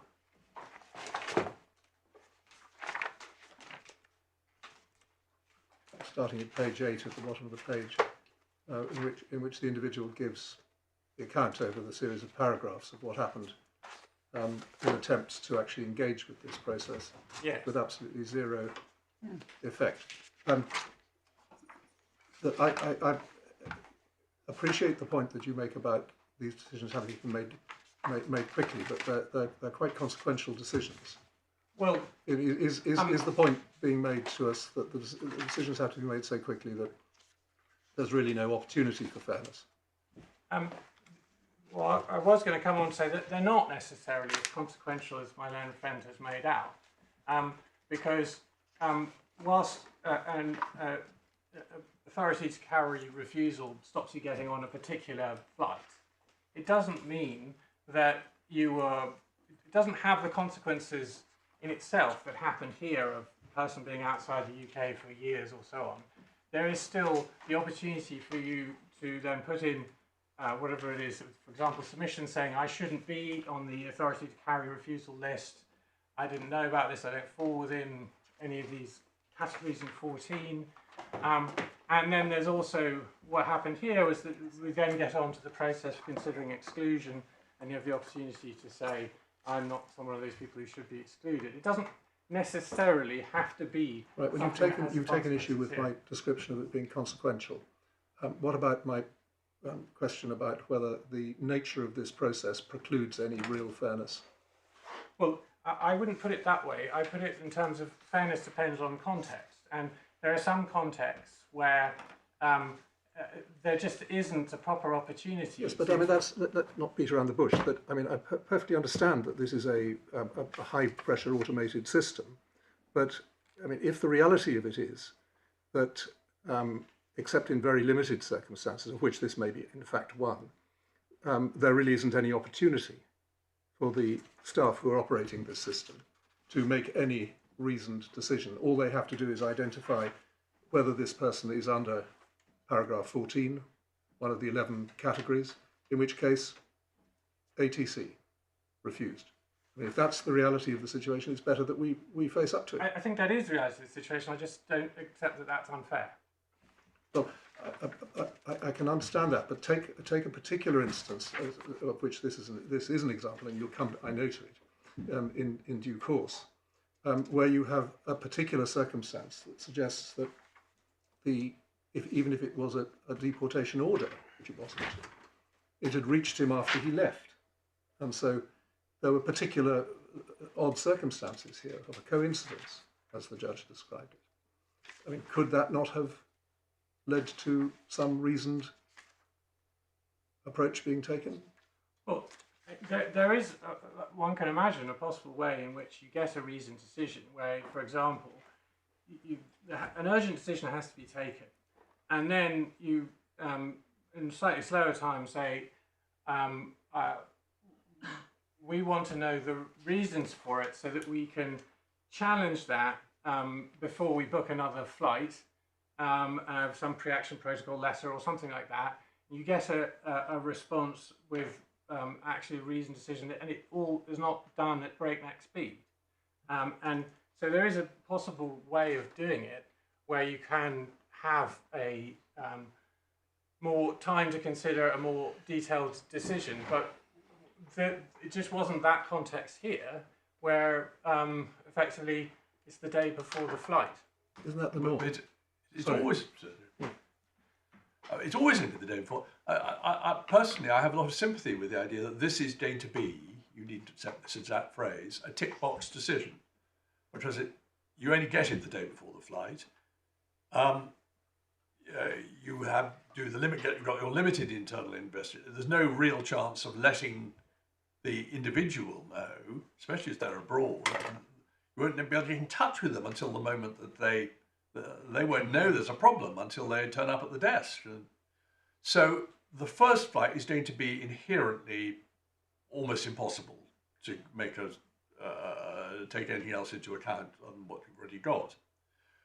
That shifts the focus to what happens thereafter. And you've shown us, he gets a letter which basically says, if you're writing to say, write to email this, and he does. I don't think he gets a letter. I think the airline staff read this out to him. Isn't that I see. I think they probably give him a bit of paper, don't they? Because anyway, he got the email address because he does write to it. They're not allowed to give him the paper. They have to destroy the paper. All they do is read it out, as I understand from your evidence. Well, it seems to have worked because he got the. I'm sure my lords are right. I obviously haven't read the facts carefully enough, but they gave me. It's paragraph 26 on page 8. Is if he's a typical recipient, it explains what his experience was. Yes, they gave me the email address of the person to write to. That's the absolutely essential thing you need, and he does write to them. Almost, and we got what he writes. Same day. At 41, and he gets back at 43 a statement that the Home Office has carefully reviewed its existing decision. And it stands. That's slightly surprising since they've carefully reviewed it in 55 minutes. But still, and then he writes again at 46 and gets back, I think, an equally bland refusal. But your position has to be that it's not realistic to expect any holistic decision at the time of the original. What you do is you hold the ring, as you put it, by keeping him off that plane, but you give him the chance to make representations, as a result of which, no doubt at considerable cost, if he persuades you, he can get on another plane. As I understand it, in 1842, they wrote to him on page 46 saying, date of deportation, why should the order be removed? please state if there's been change of circumstances. He says what they are, and so on. And what he gets back at page 49 is, thank you for your inquiry. We will aim to respond to your email within 10 working days. That's what he was told when he sent them the information he asked. Yes. What happened after? Well, what happened after, is, I understand it, is that it moved on to sort of consideration of exclusion. That was months later, wasn't it? It was months later, yes. But what about the reply in 10 days? I'm not aware of any reply happening in 10 If we days. go back to his statement, picks up the narrative, page 9, paragraph 29.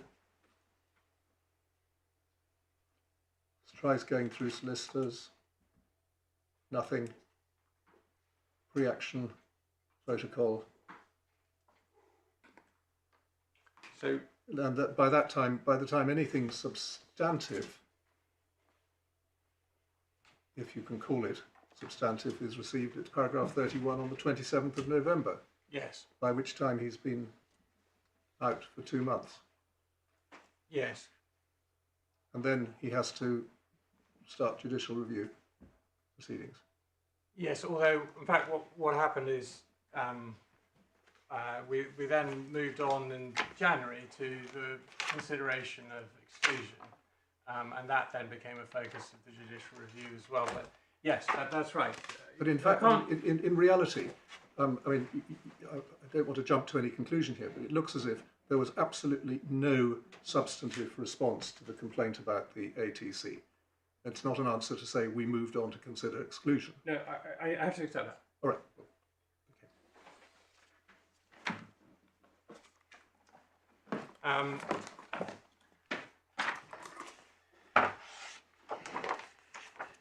So the last thing I was going to show you amongst the documents is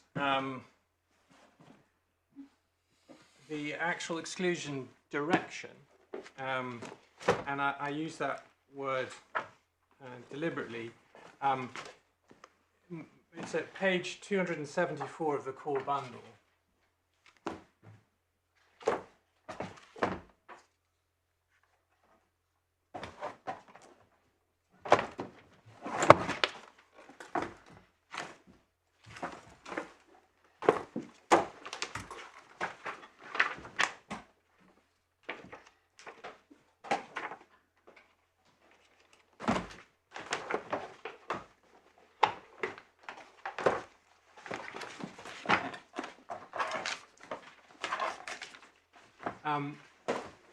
My Lord, Justice Lewis said something along the lines of, why is it called an exclusion order? Unless I've missed something, I don't think it is ever recorded. No, I didn't say this document. Why we're talking about exclusion orders, because this one talks about it as a direction. Yes, and that's how it should always be described. And if I've slipped up and called an exclusion order in an argument, I apologise. These are directions rather than orders. And that's how they're described in the immigration rules. It's how they're described in the documents itself. So would a difference be in the sense that a direction is an instruction to somebody under your authority? Yes. Whereas an order, as it were, binds the world at large. Exactly. Possible. Okay. Yes. So you can see from the heading, the section in bold, around the middle of the page, that this letter explains that the Secretary has personally directed that you should be excluded. And one has, on page 276, the reasons for that decision. But that is a direction decision. And in fact, obviously what would happen is there'd be a ministerial submission that would precede this, and the Home Secretary would make the decision to direct exclusion. And then this is all put into a letter, in this case letter dated 13th of June, which says you've been personally, there's been a direction for your exclusion. Can I just check one thing? It says you have been excluded from the UK. This letter doesn't do that. No. You must not travel to the UK. This letter can't tell him not to do that. You will be refused entry on arrival, yes, subject to the entry clearance officer point. And we've got individuals who've been excluded from the UK by the Secretary of State as paragraph 14E. What kind of, is this a 14E document? Would somebody be refused ATC, authority to travel, as a result of this letter? Under E? This would certainly be something you could, at the very least, say that the Secretary of State is in the process of making a decision that the individual be excluded from the UK when this sort of letter has been arrived But this isn't, the Secretary of State isn't going to, individuals who've been excluded from the United Kingdom by the Secretary of State, she can't exclude somebody from the UK under this letter, because this letter, you're telling us, directs other people to take decisions which will have a consequence. Yes, and we have, on the very, of the same date, we have the other letter. Yes, but this is her letter. Yes. Right, can we hold E in mind and then follow you through the correspondence? This is a letter explaining the Secretary of State's decision and the reasons for it. And the Secretary of State's decision is not an exclusion order, but a direction you be excluded. And then we see the only immediate consequence of that on page 271. 271 of the Thank core you. one, which is 2 pages earlier. And this is a letter from Immigration Enforcement saying your indefinite leave to remain has been cancelled with immediate effect. So that is an immigration officer giving effect to the instruction they've been given by the Secretary of State. And I'll come in due course to the power when everyone accepts that there is a statutory power for that. I expect you're right, but that cancels your immediate indefinite leave to remain. Yes. But in the case someone's been excluded, that's strictly speaking irrelevant. What they need is leave to enter. Well, it's not relevant because it's the reason they need leave to enter. The way it works is you've got indefinite leave to remain. The Secretary of State makes a decision to direct your exclusion. That is then given force by a decision from Immigration Enforcement saying we've cancelled your indefinite leave to remain. No, yes, but shouldn't this letter read, your indefinite leave to enter the UK has been cancelled? No, because this individual had indefinite leave to remain. So leave to enter and leave to remain are granted, and which one you get depends on whether you're in the UK when you got it. But does remain include enter? Yes. Because you can come in and go. Yes, so I see. This individual, when he was in the UK, this appellant, was given indefinite leave to remain. And that gives you certain rights to come back. Yes. But, okay, so I'm making the note includes indefinite leave to enter because, but put this way, because the original leave was ILR. Yeah. Yes. Okay. So, and to date, he hasn't actually made an application for entry clearance as far as I understand it. So that's been the only sort of legal consequence of the exclusion direction. He can't make. Sorry. No, after you. He can't make an. You say he hasn't made an application for entry. He can't make an application for entry clearance. It will be futile because he knows that it would be refused because the entry clearance officer, subject to the entry clearance officer point, has been told it must be refused. It would have to be refused, but that doesn't mean he can't make it. Well, what would be the point of doing that when he's already? Because if you, in the course of the application, say, I am making a human rights claim to be allowed to enter the UK to rejoin my family, yes, the immigration officer has to, or the entry clearance officer, whoever, has to refuse it, but they will also, in that, be refusing your human rights claim, thereby generating a right of appeal. So are you basically saying that the judicial review, as I understand it, of the exclusion direction is the wrong route? No, I haven't said that, no. Okay. But I do say that the appeal to the first tier tribunal, which is on foot, is the better route for determining a lot of the issues between us, including the Article 8 issue. And remind me, there is an issue going to the FTT. Yes. In this case. Yes. Of that kind. Although I understand that you're objecting to that on jurisdictional grounds, and you're saying that they have no jurisdiction to hear an appeal. The Secretary of State did object on jurisdictional grounds because we say the correct process is to apply for entry, clearance / leave to enter. Then if you're, and make your human rights claim as to why you should be let in. If you're refused, then at that point you'll have a right of appeal. And that's the way we, the Secretary of State, say it should work. That's not what's happened here. Instead, the appellant has said, well, effectively this exclusion is in itself a refusal of our human rights appeal. And that's been accepted by the first tier tribunal, who've disagreed with us. Are you appealing that decision? I don't believe so. I think I'll have to take instructions. Well, some instructions have been offered to you from behind.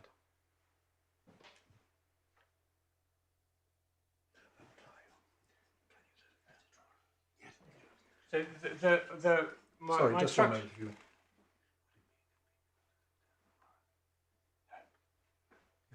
My instructions are that the Secretary of State's proposed course of action is to take part in the substantive appeal hearing, make substantive arguments there as to why we say Article 8 balance or requires the appeal to be dismissed. If we lose on the substantive merits, then we may pursue an appeal to the upper tribunal on the jurisdictional point. Yes. But that's just something for the future. Right, At the moment, we're planning to engage with you're keeping your powder dry on that issue. Yes. Right. Now, as I'm understanding it, what you're explaining for this correspondence is that the teeth of the exclusion order are represented by the removal of ILR. Yes. The practical heft of the exclusion order is represented by the instructions that it contains to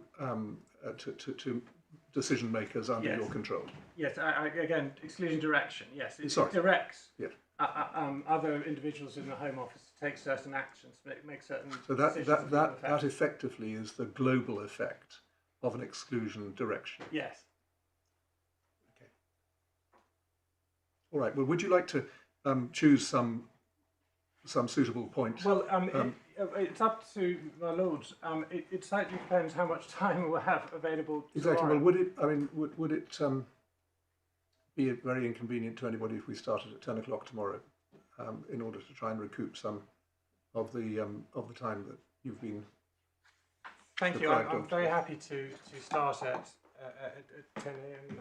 I'm sure everyone else is. Thank you for that. And also, I mean, I think I can say, unless you see movement, that we won't be clock watching, and we want to make sure that all of these matters are taken thoroughly. If it means that we run slightly into tomorrow afternoon, that's not going to be the end of the world. But if we don't have to, then we'll be equally happy. I'm very grateful, my lord. That's very much appreciated. And at the risk of doing something, perhaps for my lord today, I at least would be interested in following up this question of why Commonwealth citizens born in Pakistan after 1981 are not aliens. I appreciate that Munir says what it says, but there's no reasoning. I've looked at AFA. Likewise, there's no reasoning. There probably is an explanation, but I'd like myself to know what it is, rather than just accept something that everybody seems to have assumed. Much more basic. I'd like to know what an entry clearance officer is. Yes, my lord. I prefer to return to that. But I know, certainly, just coming back from one of the Windrush cases I did, that actually the position of Commonwealth citizens is extremely complicated. And there's a history to it. And it may well be that when you understand the history, what Lord Dyson said in Munir is obvious, and what Lord Justice Singh said in AFA is obvious. But it's not obvious to me, and I would like to understand it. I understand, my lord. It's prima facie, it's odd. Yes. Thank you. Court arrived